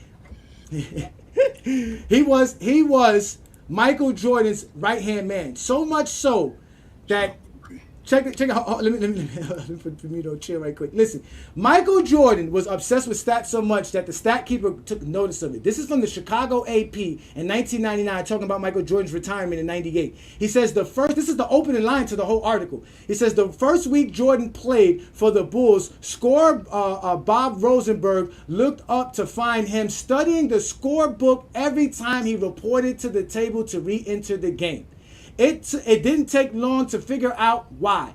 By knowing everybody's points and rebounds and totals, Jordan knew how the newspaper stories the next day would begin. Then he'd take the floor and made sure they always began the same way, quote unquote, Michael Jordan blank. So Michael Jordan understood the power of stats, and he used stats to glorify his career and his legacy. And this guy helped him do it so that he can win Defensive Player of the Year, because the whole 1988 Jordan was making a campaign for MVP and the actual Defensive Player of the Year, because he didn't make the all-defensive team in 1987, although he still had 200 steals and 100 blocks. And he used those stats to say that he actually should do that. So this is what Tom Haberstroh is trying to say, is that Michael Jordan's 1988 season is completely under question because stat keepers are allowed to actually doctor the actual game stats, and they were doing it during that span. And Bob Rosenberg is reported and quoted to say that every stat that he ever recorded for over his 40-year or 50-year career was done by paper, pen, and whiteout. So those are all the facts, ladies and gentlemen, that we provide here in GOAT James Kingdom. We don't make things up. We look them up. Like we told y'all, certified boogeymen. That's what we are. We make the Zesty Jeffries run. I told y'all, hide the Bible if God's watching. It is serious, y'all, not like us. So we got Blue Boat, Mac Def, and we also got Chilltown in the house. Shout out to Chilltown. We know who Chilltown is, and New World. Thank you guys for joining us. My guy Chilltown? Chilltown is in the building. Shout out to Chilltown. Y'all listen, me and Chilltown and I have a great relationship on TikTok. I go over there and we talk real basketball because he's a real TikToker that talks basketball. Beyond that, you guys know who he is. But let's start with Blue Boat first because he showed up first. Blue Boat, thank you for joining us. I told him to hide the Bible if God's watching. So here, ladies and gentlemen, we have God's voice speaking. Go ahead, Blue Boat. God's voice. Hey, salute to the channel, everybody. Salute to everybody. Salute to Chilltown, T Perfect. You know what I mean? Said Johnny, you know what I mean? Yeah, man, like I said, I got Jordan as the GOAT myself, but I can't tell a lie, man. I can't tell a lie. It looked like they were trying to prop him up just a tad, just a little bit. You know, maybe certain games, certain situations in certain games where they were close to a certain number of steals and blocks, whatever. I think the stat, you know, the stat keeper, right? He kind of spruced his numbers just a tad, just to make that defensive player of the year award look more enticing, just to give him a little bit more leeway in that award. You know what I mean? It's like, you know, like I said, I got to keep it 100. I keep it 100, man. Like Mike always been my dude, man. Mike always been my dude, but that's stat pattern 101 right there, bro. That's stat pattern 101. I ain't gonna lie. I mean, it's just you provided the evidence, you provided the games. It's like a time log. You know what I mean? And it's like, yeah. So, you know, it's crazy. It's crazy, man. You know what I'm saying? But I can't, like I said, Mike's my guy. Mike always been my guy. But hey, it is what it is. It's concrete evidence. and it's time could time things. You know what I mean? But I want to say, if this was LeBron James doing this, do you know how much outrage would have been? Let's say somebody like Tom Haberstroh did this with LeBron. You think this would be on ESPN 24/7? Wait, 24/7. who's a more credible reporter, Whitlock or Haberstroh? Man, and that's not even a question. That's not even a question. What Whitlock, the word journalist, reporter, and Whitlock shouldn't be in the same damn sentence. Stop it. I hear that. So let's let Mac Def get in here. Mac Def, you said you had some special research that you went and did. You do be doing your thing, bro. Shout out to you. Thank you for joining us. What you got for us on today's topic, sir? Yeah, salute to the panel. Salute to the chat. So, I went back, and the only game that I could actually find was the Bulls versus the Celtics in '88, April 24th, which was like the last game of the season. I watched the whole game, and I said, if Michael Jordan had one steal on this stat sheet in this box score, I'm gonna go crazy, because I watched the whole game. He ain't had no steal, right? I went to the box score. It actually said he had one steal. Now I was like, he did have one block, and he did have like a strip when a guy went up, which I didn't count because the guy didn't lose possession. So they must have counted that as the steal. All I'm saying is that this is true. This is the God honest truth, bro. We've seen, there's also footage of him having 10 steals in one game. I counted, he only really had 7.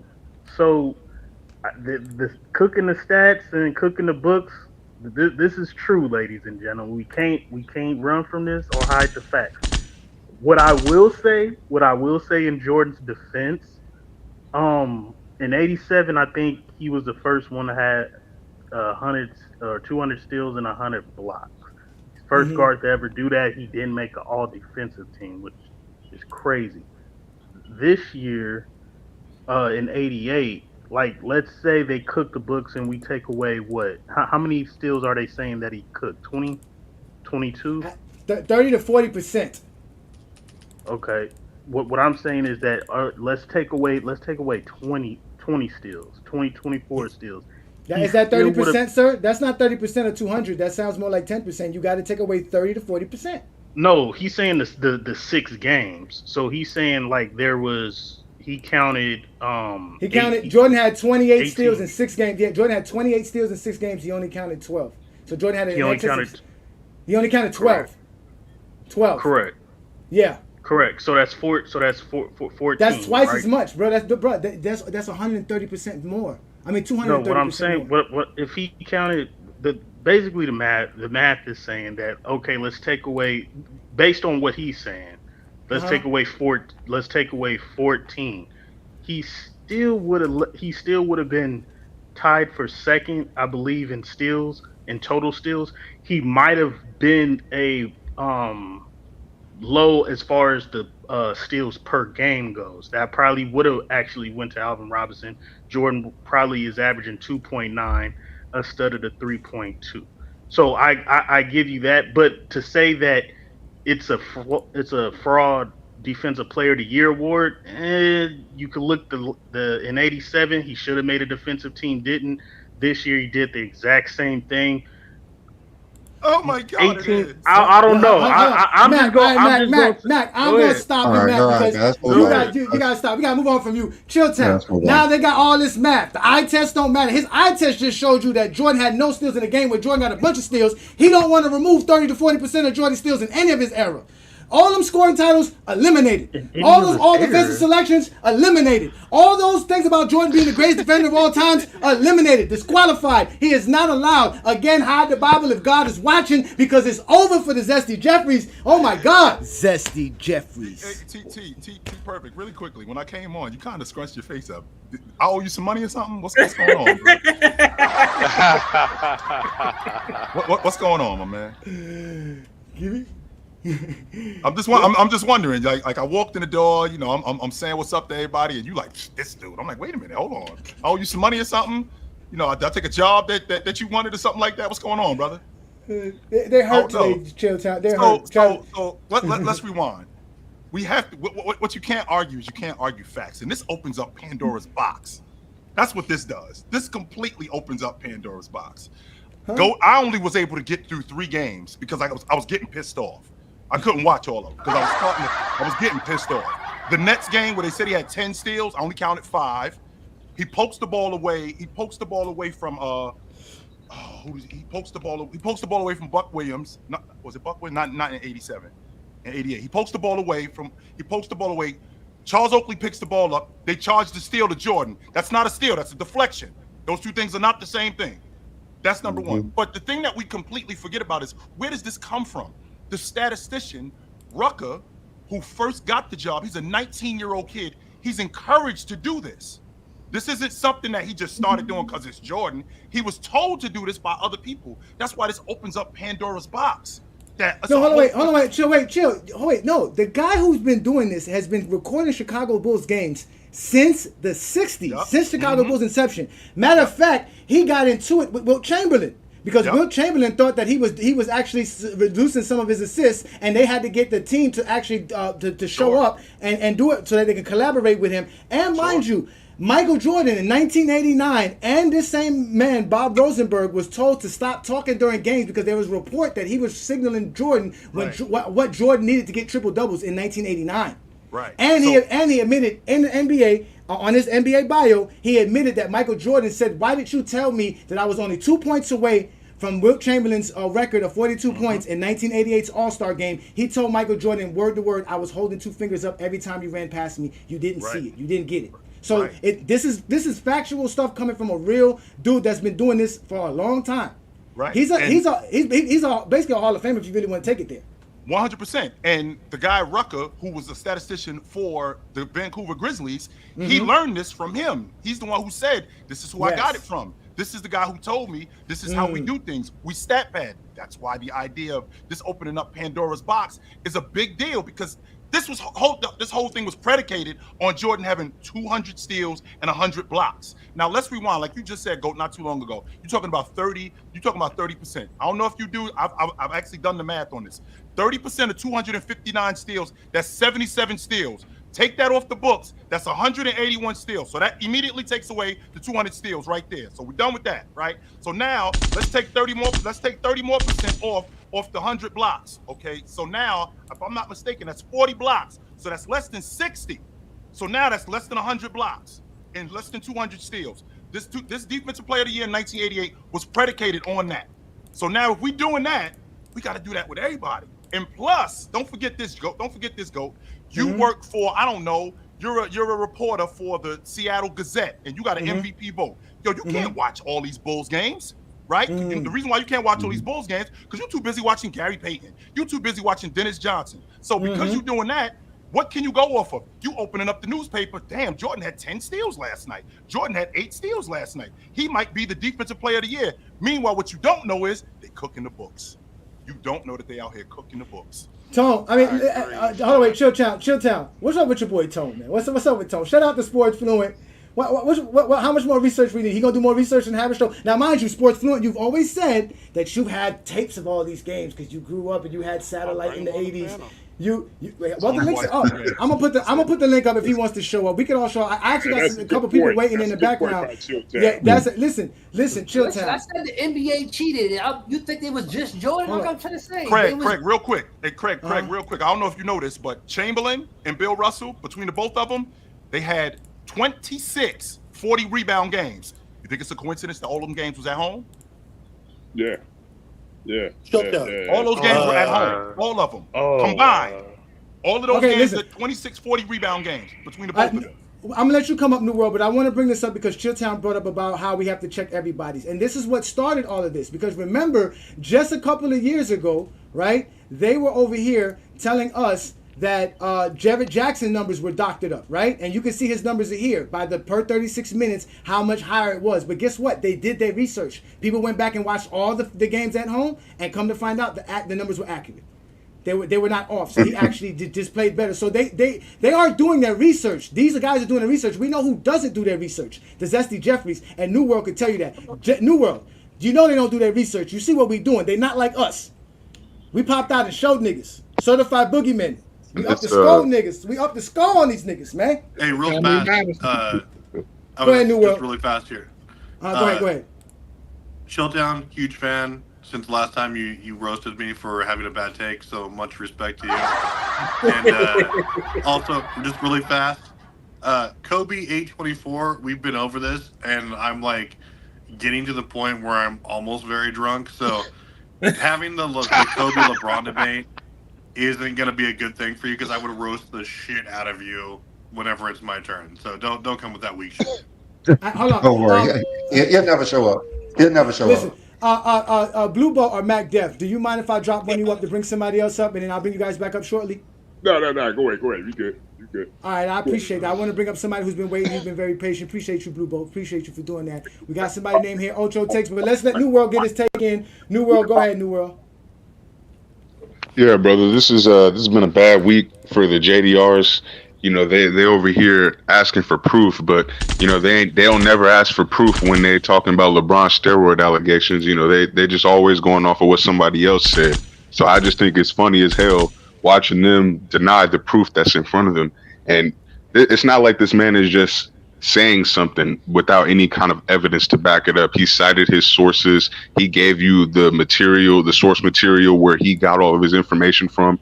And he admitted that it was hard to find these games. So for him to find those games. So obviously it's going to be hard for a casual fan to find them as well. But, you know, for anybody who's actually out there dedicated to do the research like Chilltown, big fan of him. Shout out to everybody on the panel, by the way. I forgot to do that at first. But yeah, man, like this is something that, you know, only real basketball fans are going to take seriously because they're going to actually watch those games. They're going to go dig them up however they can. And, you know, to the people who just idolize Jordan blindly, like that was one of the reasons why I had to like take Jordan down from the GOAT, because it was just getting to the point where you can't even talk to some of these dudes without them just making shit up about Jordan that didn't actually happen. See, like that shit, that's not really acceptable when it comes to a basketball conversation. It just isn't. You can't use narratives to make a case for this man being the greatest of all time. Like, you got to use facts. And when facts are getting called into question, then you got to either be 10 toes down or you got to go out and do the research yourself. Yeah, but the question is this, New World, right? I got to ask you this, because why is it only the Zesty Jeffrey eye test that matters? How come we can all see our eye test, but it don't matter what we see? Like Robin, he needs to see it for himself. He don't trust us after we just showed him 2 separate videos coming from Tom Haberstroh of the games that he's talking about. That's what I'm saying. Like, he clearly laid out all the research for you. Like, he did half of the work himself. Like, he told you what games he looked at. So if you wanted to fact check him, you can easily fact check him, and you could do the research yourself. No, they can't. Like, when you blindly, they can't. Yeah, it's fanaticism, man. It's the fanaticism. Again, I'm going to ask. That's what I'm having trouble. Okay, the 30% is all right. Here's the 30%. Let's break this down. All right, when Haberstroh went and looked at the games, all right, when he went and go look at the games, he found out that there were 41 live ball turnovers, 18 of them, but the Bulls had 59 steals. So you're giving the Bulls credit. That's 18 steals. How much is 18 of 59, Mac? Well, I don't know the percentage of 18 and 59. That's 30%, brother. It's about 30-some%. Of these 6 games? Yeah, that's what he's saying. Okay, we can only go off the information we really have. So as we have, you can't create your own math, because even in the game that you said it was 100%. I'm not. Calm down. What I'm saying is you're taking away 30% of the total of 259, which is the rest of the season games, with no proof. You're going off this 30%. No, Mac, we have proof. Mac, this is the proof. This is the proof. This is the proof. The 6 games, nigga. We don't need no more games, nigga. You don't even watch 1 game. Why do I have to give you 82 fucking games, bro? I just told you I watched a whole. Hold on, sir. I told you I just watched a whole game, and I said Jordan didn't have a steal, but they counted it as he did have a steal. I watched not these 6 games. I watched the whole nother game. Word, and this shit is over. And I ain't playing, nigga. Sit your ass down. Listen, Bro, ladies and gentlemen. Hold on, wait. Listen, ladies and gentlemen. This is GOAT James Kingdom. You're not going to come here and try to lie for Zesty Jeffries. We're going to put you in the fucking dugout. Well, first of all, you have the presumption that people care what you say. They don't. Sit your ass down. That's where the fuck you belong when you come on GOAT James Kingdom and try to lie. We have the fucking proof. Let's discuss. I ain't discussing shit with no goddamn kid. I'm not really sure what he's trying to get at here. Who give a fuck? Sit your ass down. What the fuck you doing here? If you can't take it, sit your ass down.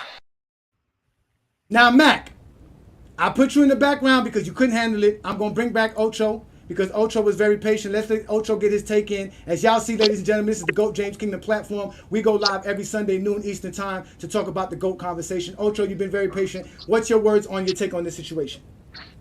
I just wanted to say that it was interesting what I've seen on like Twitter and how this, instead of it making people want to go back and analyze the 90s or like the stat keeping, it just lets a lot of LeBron hate. People saying Rich Paul paid the dude to write the article. So like having to jump down some rabbit holes just to be in denial is kind of crazy to me, honestly. The eye test, right? They tell us to go get the eye test. The man went and the man did his. The man could have said, you know what? I can't find no games of this. It is what it is. We're just gonna let Jordan live. He went and said, I'm gonna go find this. He asked some other person to help him do it, and then said, you know what? Help me look through the games. Let me make sure it's just not just me. And they both came up with the same numbers. Yeah, when you get clear evidence like that, you can't really deny it or try to deny it without being a straight up fanboy. That's my opinion. Okay, let me ask y'all a question. Let me ask y'all a question. I'm gonna start with you, Brandon. We'll just ask Brandon. Brandon, what evidence do we have besides the 30% of those 6 games? Should we say, okay, we're gonna remove Michael Jordan's numbers? How can we do it? I mean, we can't really remove his number because we don't know all the games, but the steal titles come into question because most likely he didn't have the most steals. He didn't average the most steals. They just come into question, just like the baseball players. We don't know, so they're not making the Hall of Fame. They come into question. Hey, Gold, I'm gonna leave That's you to not it. an argument that they could use. That's not an argument they could use. All right, let's let Chill Town get up out of here. Any last words, Chill Town, before we get up out of here? Go ahead and plug your channels, plug your show. Go ahead, brother. Pandora's box has just been opened. That's all I know, B. Pandora's box. That's what I'm saying. It's gonna be the whole league. I think Pandora's it's just box has just Jordan. been opened. This is not. Chill Town, I love you. This is not going to stop here, my man. Pandora's box. Love you too, brother. Love you too, brother. Pandora's box. Has been opened. And we gotta now check with everybody. We can't just check with Jordan, and we can't just check with Jordan that season. Now we gotta dig into everything. Oh, 15 He years. He did it. Haberstroh did it. Hey, Chill Town, get off that ottoman.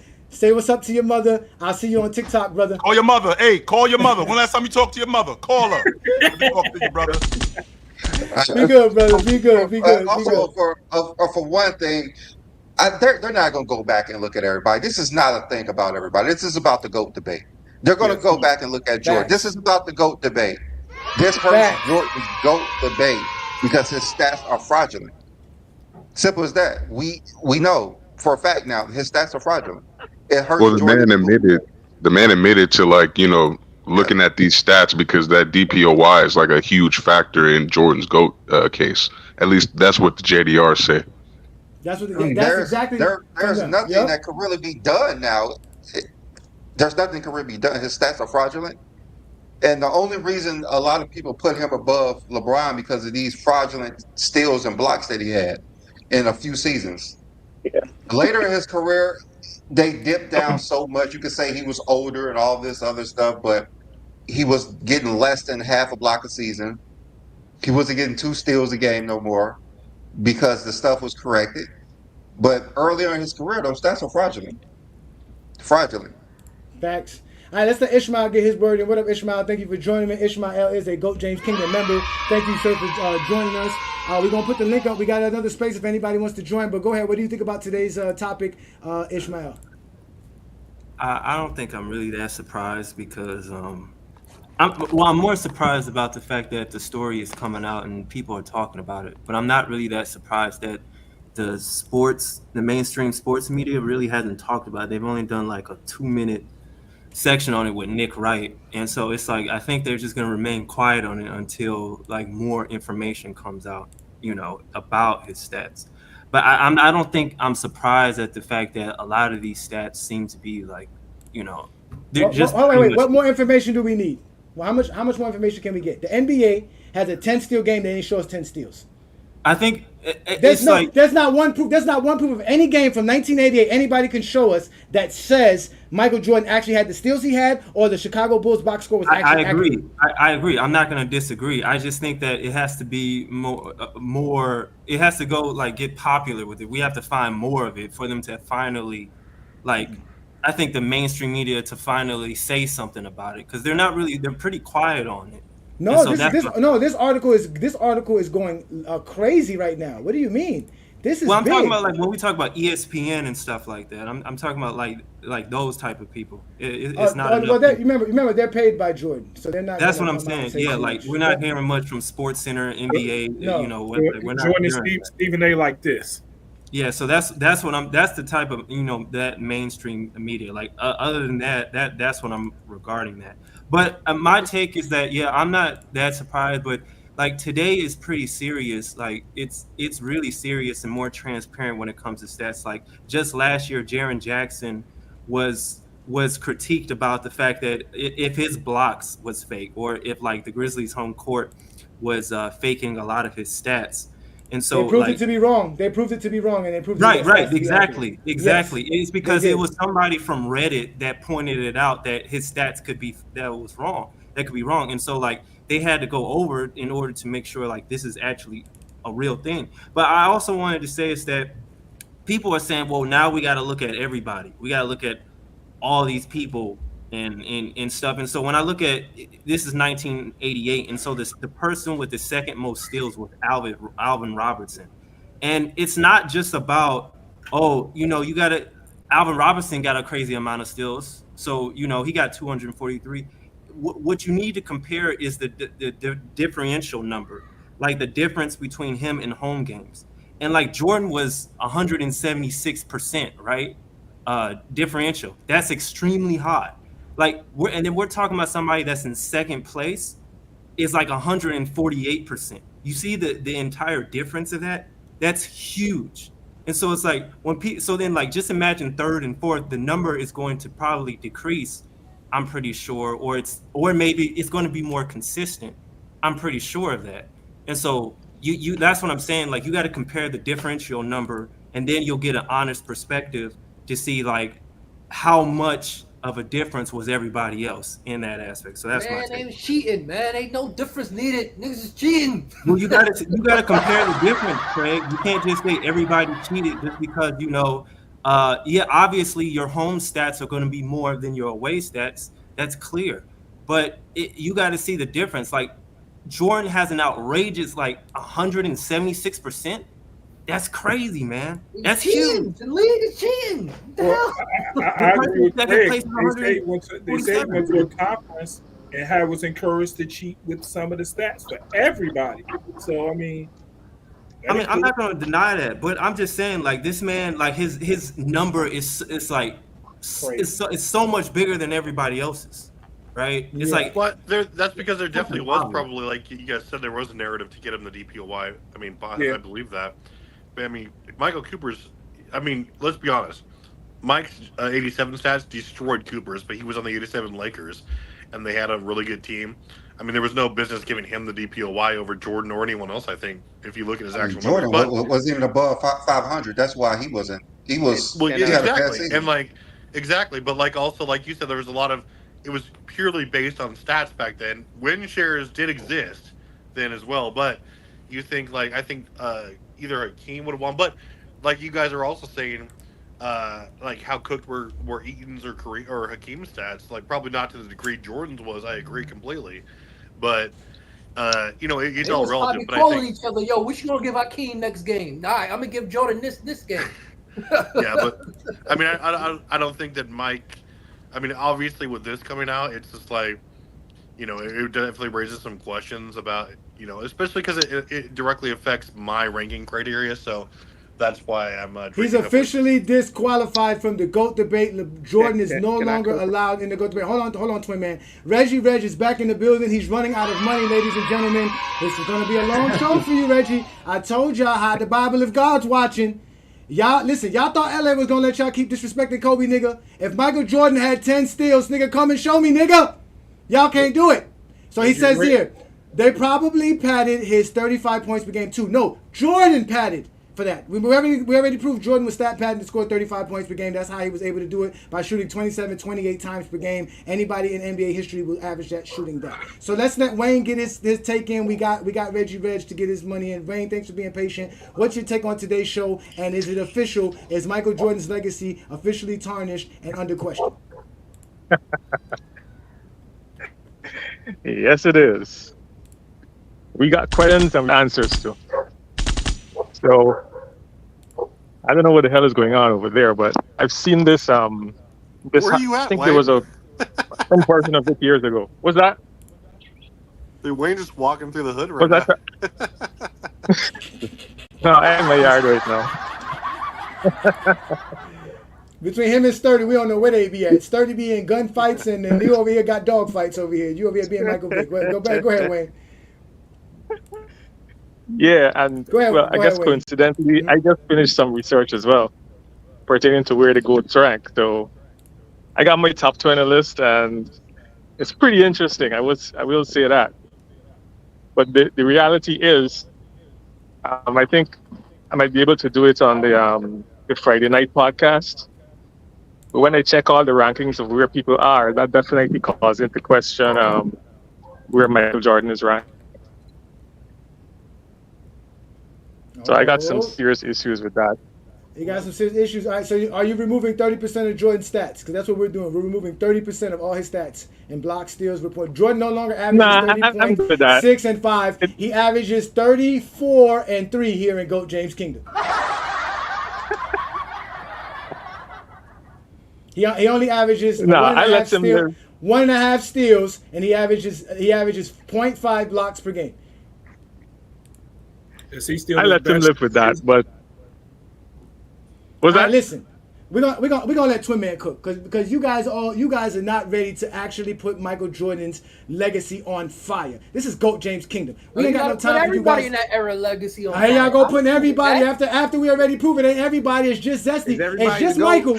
It's just Michael. Jenny, see if you can hook it up for Friday night coming. It's just Michael. It's just Michael. We have no footage, no evidence of no one else. So wait. So until you Jordan fans go find the footage. Go find the footage. And I can't wait. Go find the footage of Bill Russell getting accredited for rebounds. He didn't get because they got games of him. Go look it up. So let's go. Let's let Twin Man get in because I know Twin Man been patient. Thank you guys again. Y'all hit that like button, hit that subscribe button. Check out the membership at GOAT James Kingdom because we do big things here. Like I told you, they not like us.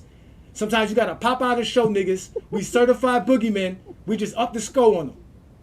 Let's go, Twin Man. What you got for me, bro? Twin Man. Hold on to your lily white butts. It's about to get real. So I have a question. When LeBron James was being accused of being on steroids, even though his name showed up in some paperwork, then the DEA cleared him, we still had people running around here saying LeBron James was on steroids, correct? Facts. Correct? Yeah.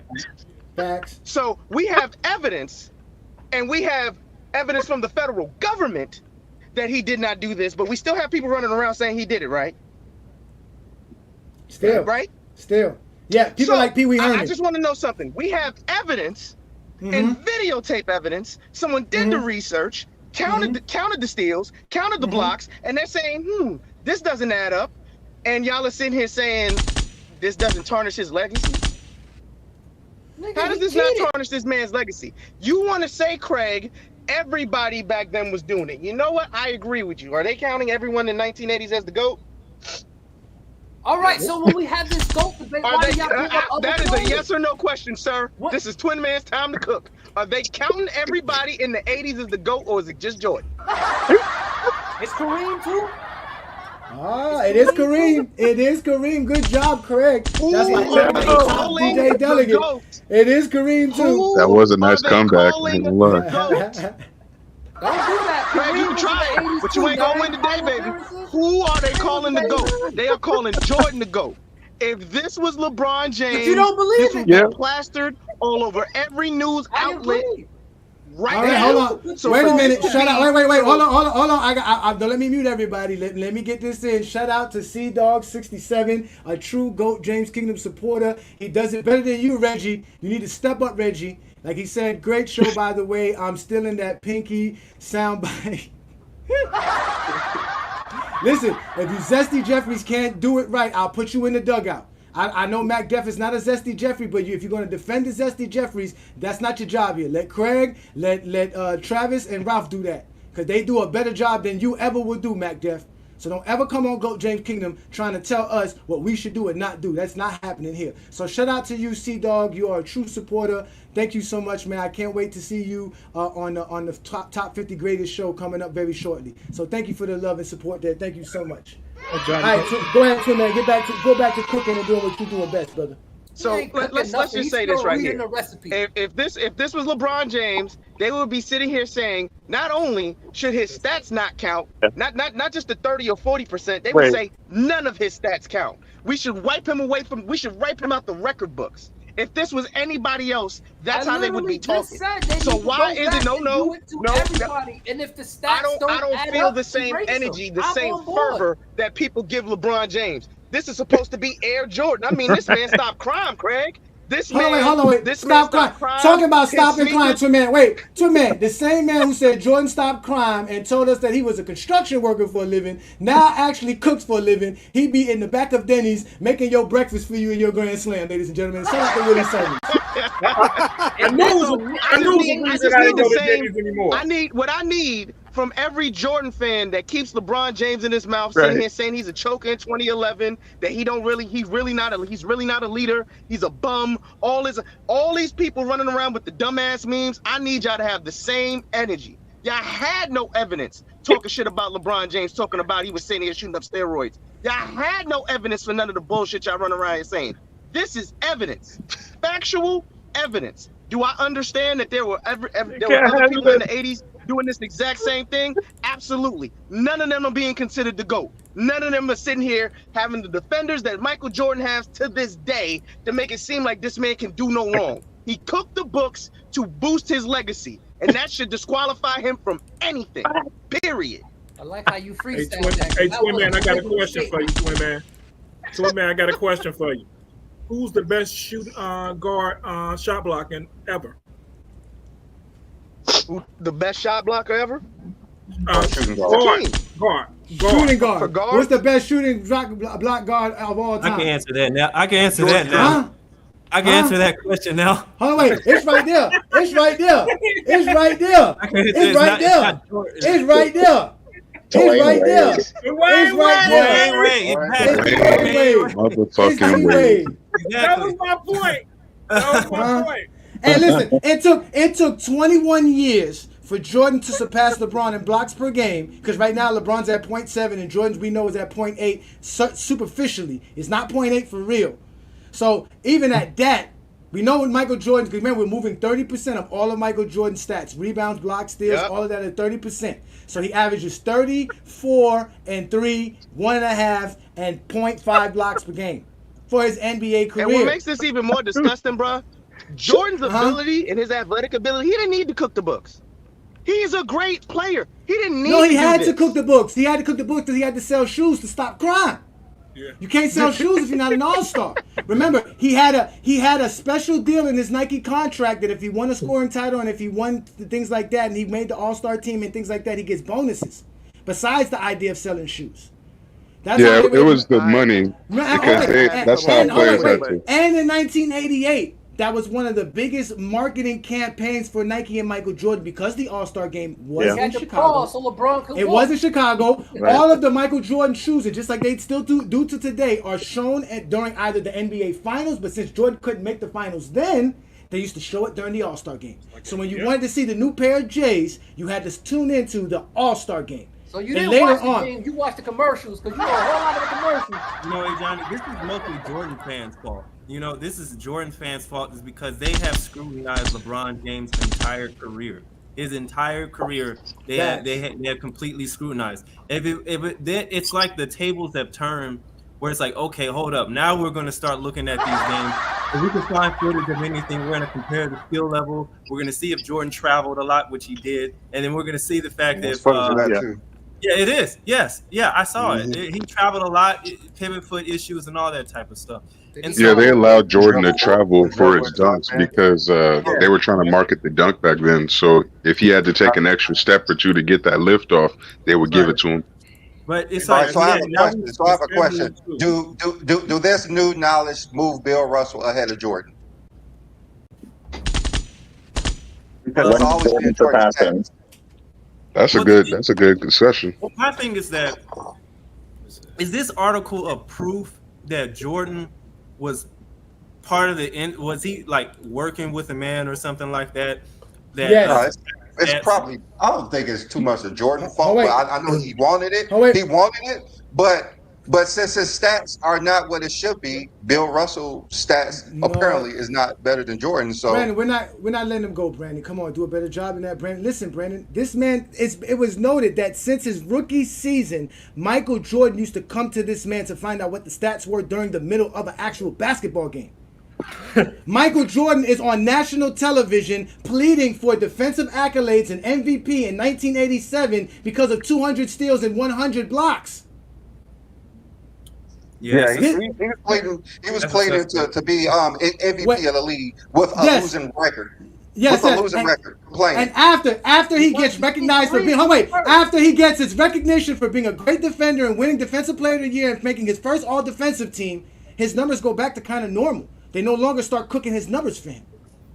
Well, Johnny, I got a question. No. So how is Jordan not involved in this? When him and Rosenberg have a very close relationship. Even Rosenberg himself said that he used to make certain clips and archives for Michael Jordan. He says he has every piece of paperwork he went in every event. Every concert, every basketball event, he has the ticket. He has the actual documents, the program, everything from all the finals. This man here has a treasure trove of basketball information for the Chicago Bulls. Matter of fact, he is known for making Guy Rodgers famous because Guy Rodgers won an assist title in 1960-something, and they say it's because he helped cook the stats to help him get more assists. This is not nothing new. This is only new to the Zesty Jeffries. But here in GOAT James Kingdom, like I told y'all not like us. I told y'all, hide the Bible if God's watching, because we whooping feet around here. Y'all see, wait a minute. Y'all see me in my red shirt? I'm doing Tupac moves on y'all. I'm not even from the West Coast. We out here doing y'all dirty. Because sometimes you got to pop out and show niggas. Tupac. We certified boogeymen. We don't got none of these Zesty Jeffries want to step up to the link. We see everybody supporting us though and following us as far as watching us. So thank you so much. Y'all hit that like button, hit that subscribe button to share the content because we are all over the place. We are the GOAT James Kingdom platform. You can catch us on Instagram. We're live there now. We're live on Facebook. We're live with Discord. We're all over the place. Twitter, TikTok. You know what we do best, man. This is the GOAT James Kingdom platform. And it's over. The Zesty Jeffries, it's over for y'all. Michael Jordan's career is completely under question. All of his stats. Sturdy said something about rebounds. Sturdy come up and explain because he did mention rebounds. He mentioned how they were cooking stats for Bill Russell in them. Chilltown explained it. He said that out of all their 40 rebound games, it was all at home. Every last one of them. And those are the top two rebounders in NBA history. You can't trust the NBA at all. That's one. That's hard because it's the 60s. They had all those possessions and everything. So I guess we did factor that into our ranking as well. All of those rebounds, we did factor that in. But now we have to go back and rewrite our formula because this has to be factored in. And Jordan was finished. Yeah, this has to be factored in. Yeah, that's facts. If it was trying to. We need to question MVP too. Yeah. So Travis and Craig, should this be factored into a formula for the GOAT debate? Basketball didn't. That whole league is cheating. The basketball didn't start until the 2000s. Cut everything off until the 2000s. It does. So it does. It does factor into the GOAT debate. Oh, completely, because all those stats influence awards and accolades. So you can't not factor that in. I mean, obviously, you'd have to look at everybody during that era to see who actually deserved what award. So if you were going to do that, that's a lot more work. But, I think having like a simple criteria to where like you maybe take away some points. And if you had like a grading system based off of points, you maybe take some points away from like Jordan or Bill and Will using whatever criteria you're using to account for that, to account for their inflated numbers.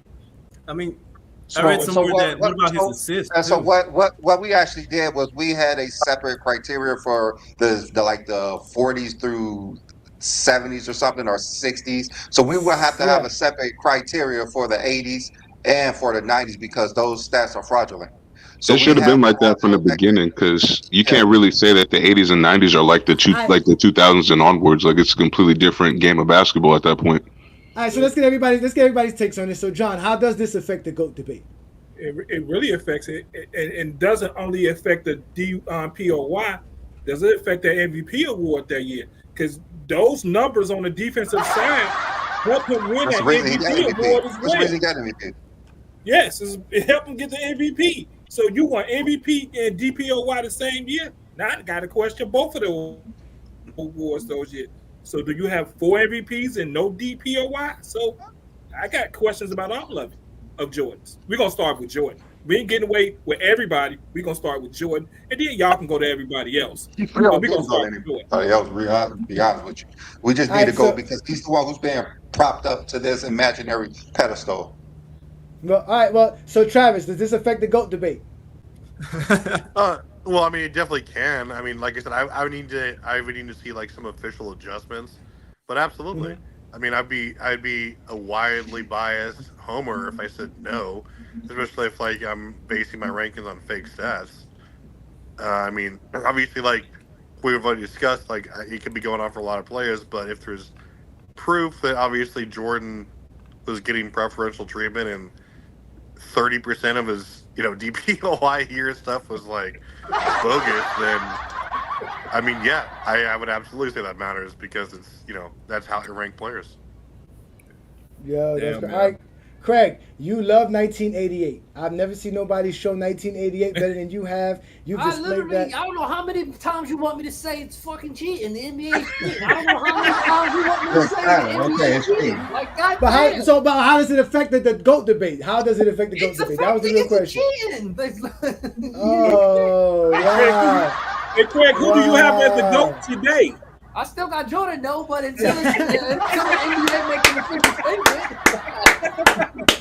until the NBA come out with an official statement saying these stats is...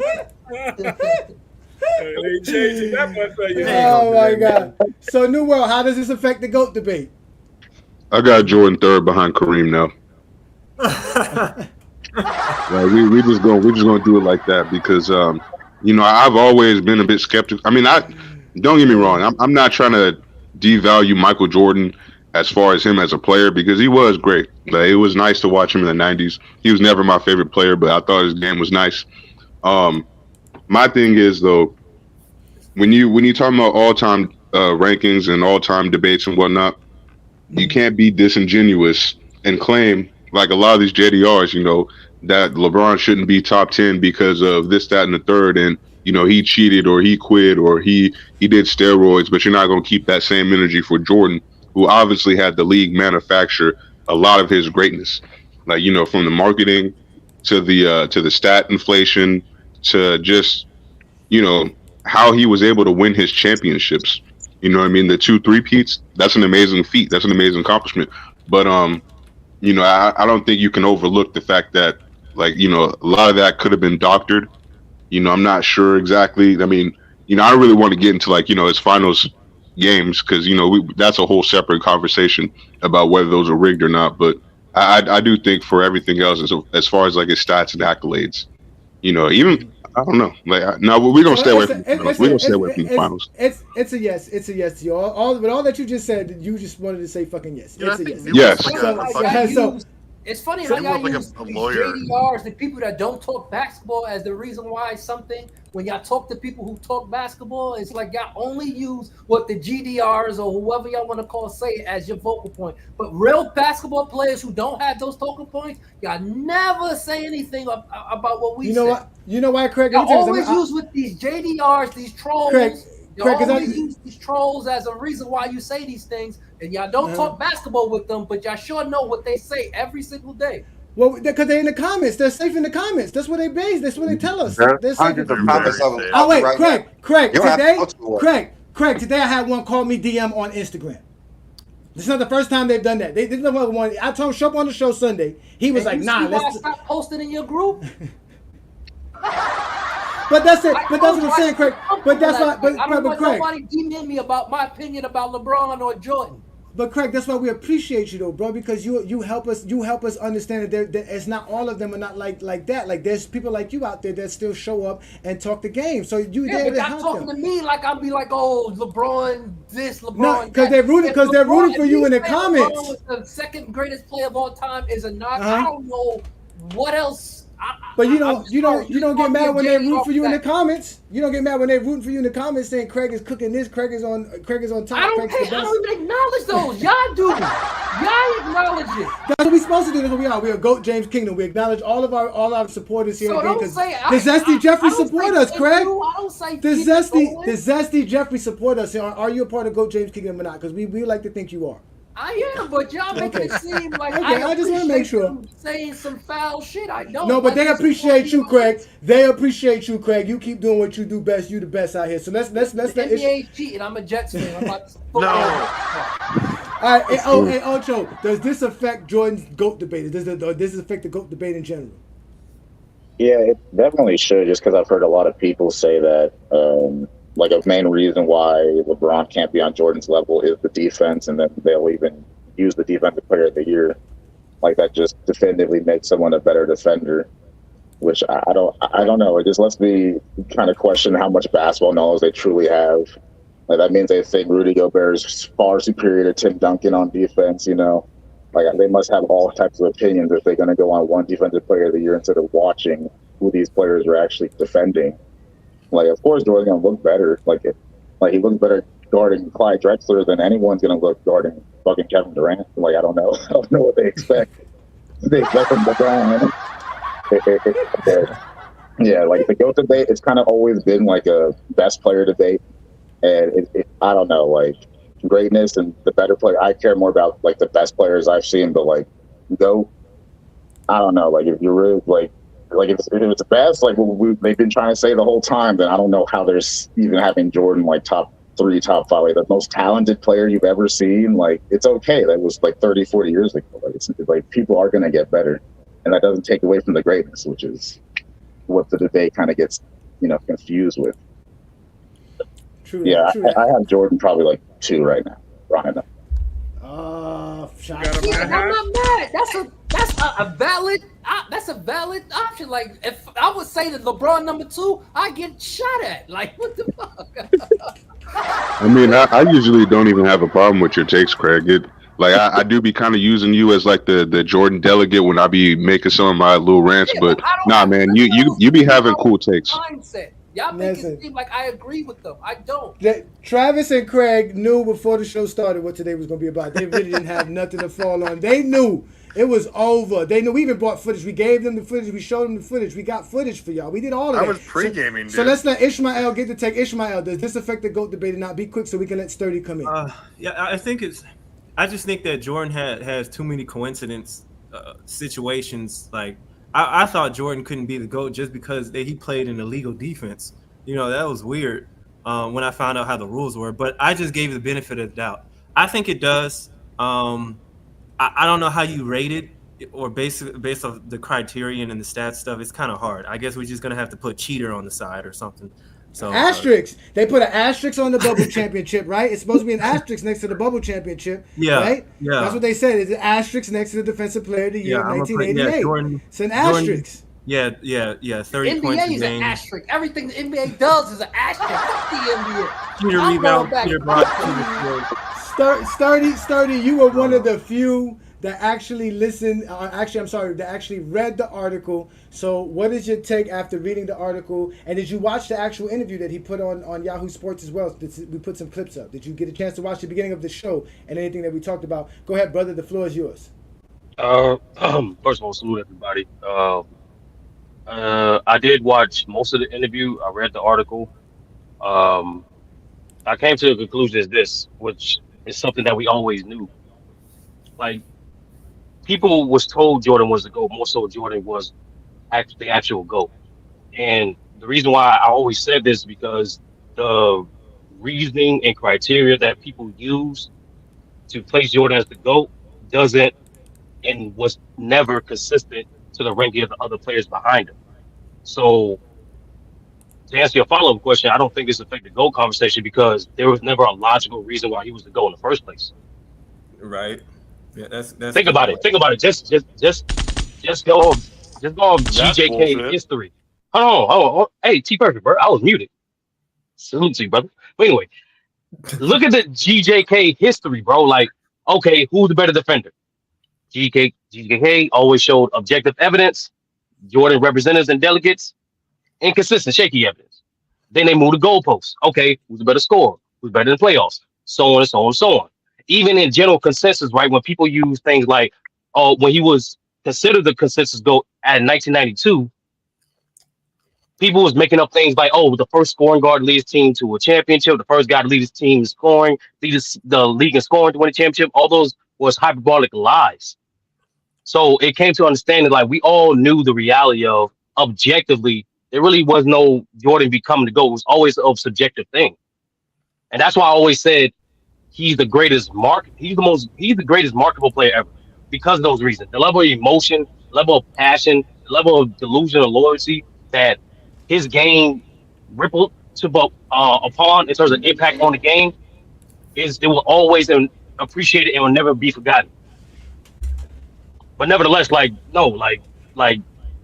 30% from Jordan steals and blocks, that's not going to really affect his GOAT status because that's not really the reason why they had him as the GOAT. Even when other circumstances have presented themselves, when we always mention they changed the PER formula from Westbrook's season to value steals more than assists, they didn't care. They didn't care about PER until Jordan was the highest added. So it's always a goalpost move. So it just tells me, like, no, this is not going to affect it because it's based off emotion anyway. You know, like, let's be honest, that's what it's always been about. That's why it's always predicated on people's criteria. You have your records you want, but make sure your reason is consistent. And for some reason, and I know this too, even in other sports, because I watch other sports too, he's the only guy in terms of the GOAT where is that inconsistent in terms of criteria ranking his position. When people say Brady, they keep it simple. Most passing yards, most touchdowns, most Super Bowls. Consistent, right? Right. Like they usually say, oh, Montana is second because of things they just said. Like, there's some form of consistency. There is none for Jordan. Hold on, Johnny. Mm-hmm. Well, yeah, I agree. Can I add on that? Hold on, let's go ahead, Travis.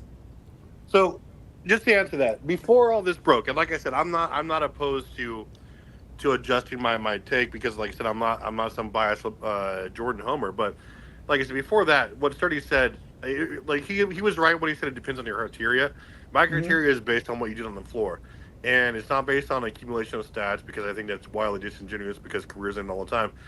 I have Jordan as the GOAT because when you take he was objectively a top 10 scorer of all time.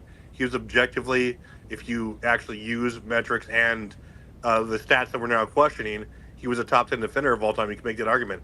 And plus, if you take his total resume into consideration with the MVPs, the Finals MVPs, the defensive selections, nobody else had that combination of major accolades, stats, and awards but him if you use it as a criteria. So that's why you can easily make a combination or the statement that he's the GOAT. Now, obviously, if that's false, then we'll talk about that, sure. But to say that you couldn't have him as the GOAT because his totals weren't there is just the worst take in history. Well, I didn't say that. I didn't say that at all. I just want to. I just want to talk about why I said this, man. Wait. Were you addressing Sturdy there, Travis? Yes. Oh, okay. He literally said it. Like, that's what I said. Like, I just want to simplify. All I said was the criteria was never consistent criteria for what I've heard or experienced, and this is anecdotal, and based off what GJK experienced, there was never a consistent criteria to place him as the GOAT anyway. Because like I said before, the reason most people have him as the GOAT is not consistent with the placement for the guys behind him. Even with you, Travis, we went back and forth. Who's the better defender? When there was categories, Scottie Pippen was clearly better than, and then other facts that wasn't tracked numerically that Scottie Pippen was better than, it was kicked by the wayside because of some of the things you mentioned. No, it's not. No, yeah, because Travis, because think about this. Your PER, the one that y'all love to talk about, Don't is say heavily y'all. swayed. Just say Travis. I'm sorry. Don't say y'all, because I don't use it. Craig, it's not true. That's Travis. That's Travis. Craig, Because it's heavily persuaded Craig, it's not true, brother. It's not true, man. Everything. After y'all done said it, It's not true, man. You have to understand. What That's classic. Yo, hey, Travis. Hey, Travis, you Bro, you have to understand that some of these guys, I don't do advanced stats. some of these guys that got Jordan as the GOAT use these formulas. Like I've learned that, especially from the Facebook group. They like use all these formulas and everything, and no matter what, because of the changes they made to it, they still use it. Like what Drew did. The best Jordan players dominate consistently in these criteria across the board, no matter who you have as your GOAT. Wait, y'all didn't let me finish. Y'all didn't let me finish. Steals heavily influence a player's PER. I agree. We all know that Michael Jordan's steals have been influenced by stat padding. Exactly. They changed it. And his box plus minus. And his box plus minus. So, and his VORP. All of these things are all predicated on the idea that Jordan was out here getting 2.5, 3 steals per game. And in reality, he wasn't. This is all predicated on Jordan going out here and getting all these things that he was not out here doing. This is really damaging towards them. And the point of the criteria, like Brandon and we've done several criteria. I've had my own separate criteria. Brandon had his. We came up with a collaborative criteria. Jordan never became the GOAT. We were trying to find... Yeah, we've been trying to find all kind of ways. Being that we're talking about these criteria, you guys know in 2 weeks, I am going to be doing the Friday Night Exposure 50th episode with the Exposer. I'm going to give y'all my top 50 greatest players based off of criteria that I got. And there's going to be a special contest for only GOAT James Kingdom members. And you guys are going to be able to win a contest because we're going to be able to show you guys why Jordan's not the GOAT. There's no metrics that says Michael Jordan's the GOAT. There is none. So make sure you catch us on Friday night, 2 weeks from now, where you're going to get a chance to win a poster like this. You're going to get a chance to win a poster that's either like this, or you're going to get a chance to win one that's like this. All right? And you have to be a member. You have to be a member of the channel. And just for y'all to see the poster, here's the poster here. This is what you can get for yourself. This is what's going to be available to you guys. So I'm going to have my criteria. He got posters on. He got Jordan on the LeBron poster. I ain't never seen LeBron on a Jordan poster. I wanted to get this straight. Hold on, wait. Yeah. Go ahead, Brandon. Go ahead, Brandon. All right. So, remember when we first did our criteria, I didn't want to use any of the titles because those are included in the stats, and I didn't want to use any of that stats. And those things are the ones that helped Jordan crack the top 5, really.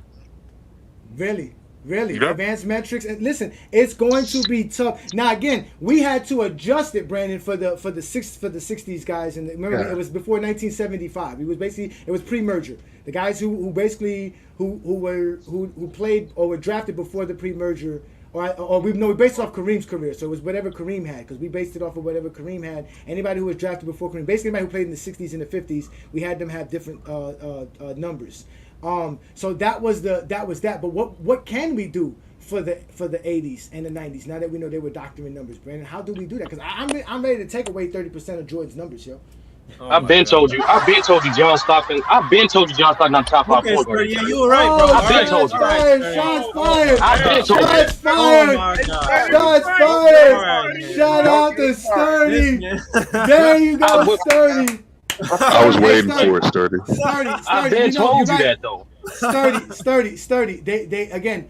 Now this was the thing this is another thing about the article that I thought that Top Haberstroh did a great job of. He did explain how there is no clear definition on deflections and steals who can get credit for it for a stat keeper to show, and it's also still vague on the assist. We all know an assist is supposed to be a pass that leads to a score, but what determines that leading to a score is obviously the 2 steps or 2 dribbles, right? Yeah, that's what I'm about to say. Yeah, so that's why it's a little bit iffy. That is still subjective. We all understand the same thing with the rebounds, right? Because supposedly there were a lot of rebounds that they were crediting to that you would credit to Wilt Chamberlain and Bill Russell that probably were blocks.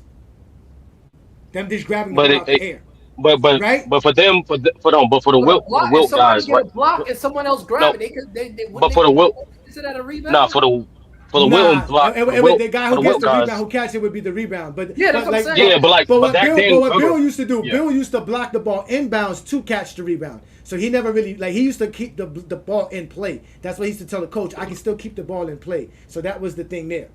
So, but for a guy like me, my criteria is mostly based off what players can control. I always did that. That's why I never include competition. That's why accolades are so minuscule in terms of my criteria, because like even that, like, because we all in multiple sports, like there are rules that just at times it's up to the ref's discretion. Like it's not always concrete. So that's not really the player's fault, right? And that's why, and that's another reason why, this total things for Jordan. Now there is something though, and like Scottie Pippen did say in one of his books, where I'm trying to get the direct quote, right, where he kind of implied that Jordan was paying certain of these guys, the stat keepers, to help his stats. Now that is different from just keep.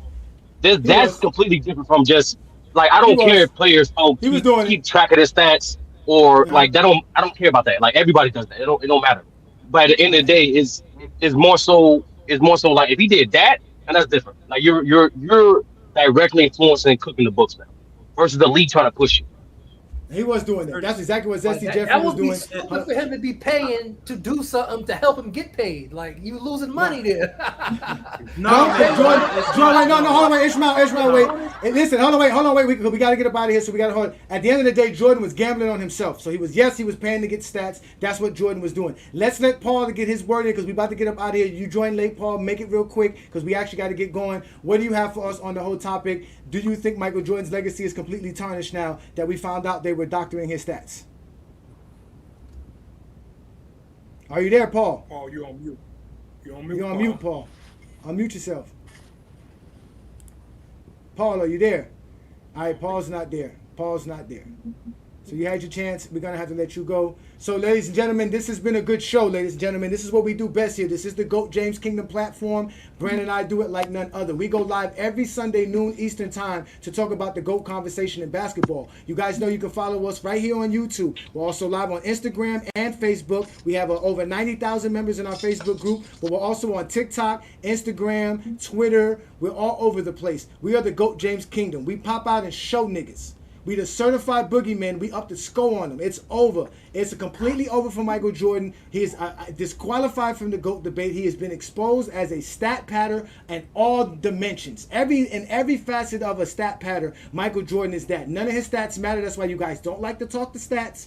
Because it doesn't help you, it doesn't bode well for you. But we already proved to y'all with everything that was said here today. So we're going to get up out of here. We're going to let Brandon get his last word in, and we're going to get up out of here. So I want to thank King John. I want to thank Travis. Thanks, Craig, for always showing up every Sunday and being good sports. Shout out to everybody who joined the panel like New World, Sturdy, Ishmael, Twin Man. Shout out to Chill Town. Shout out to Ocho Takes. All of y'all that showed up.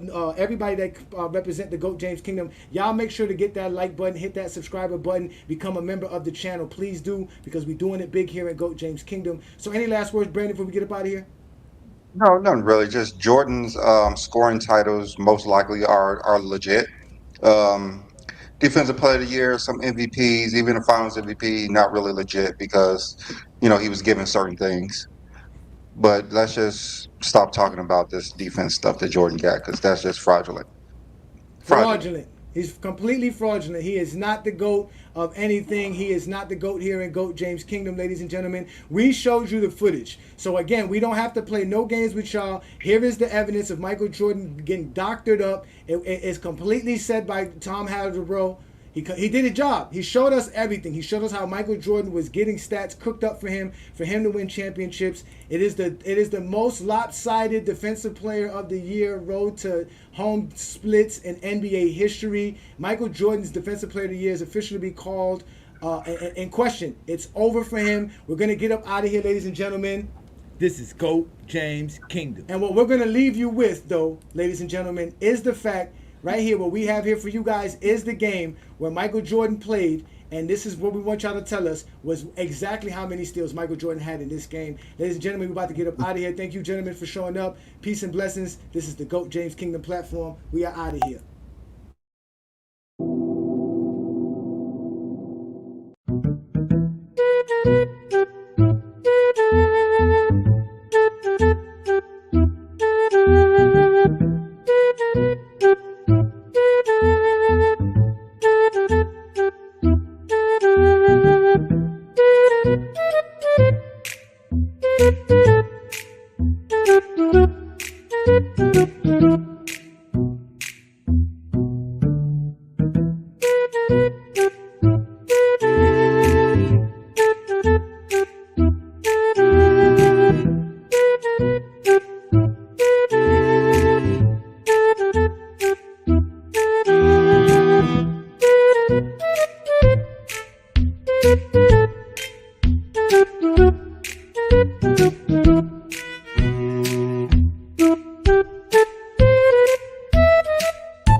Peace and blessings, y'all. We getting up out of here. Y'all have a good Sunday.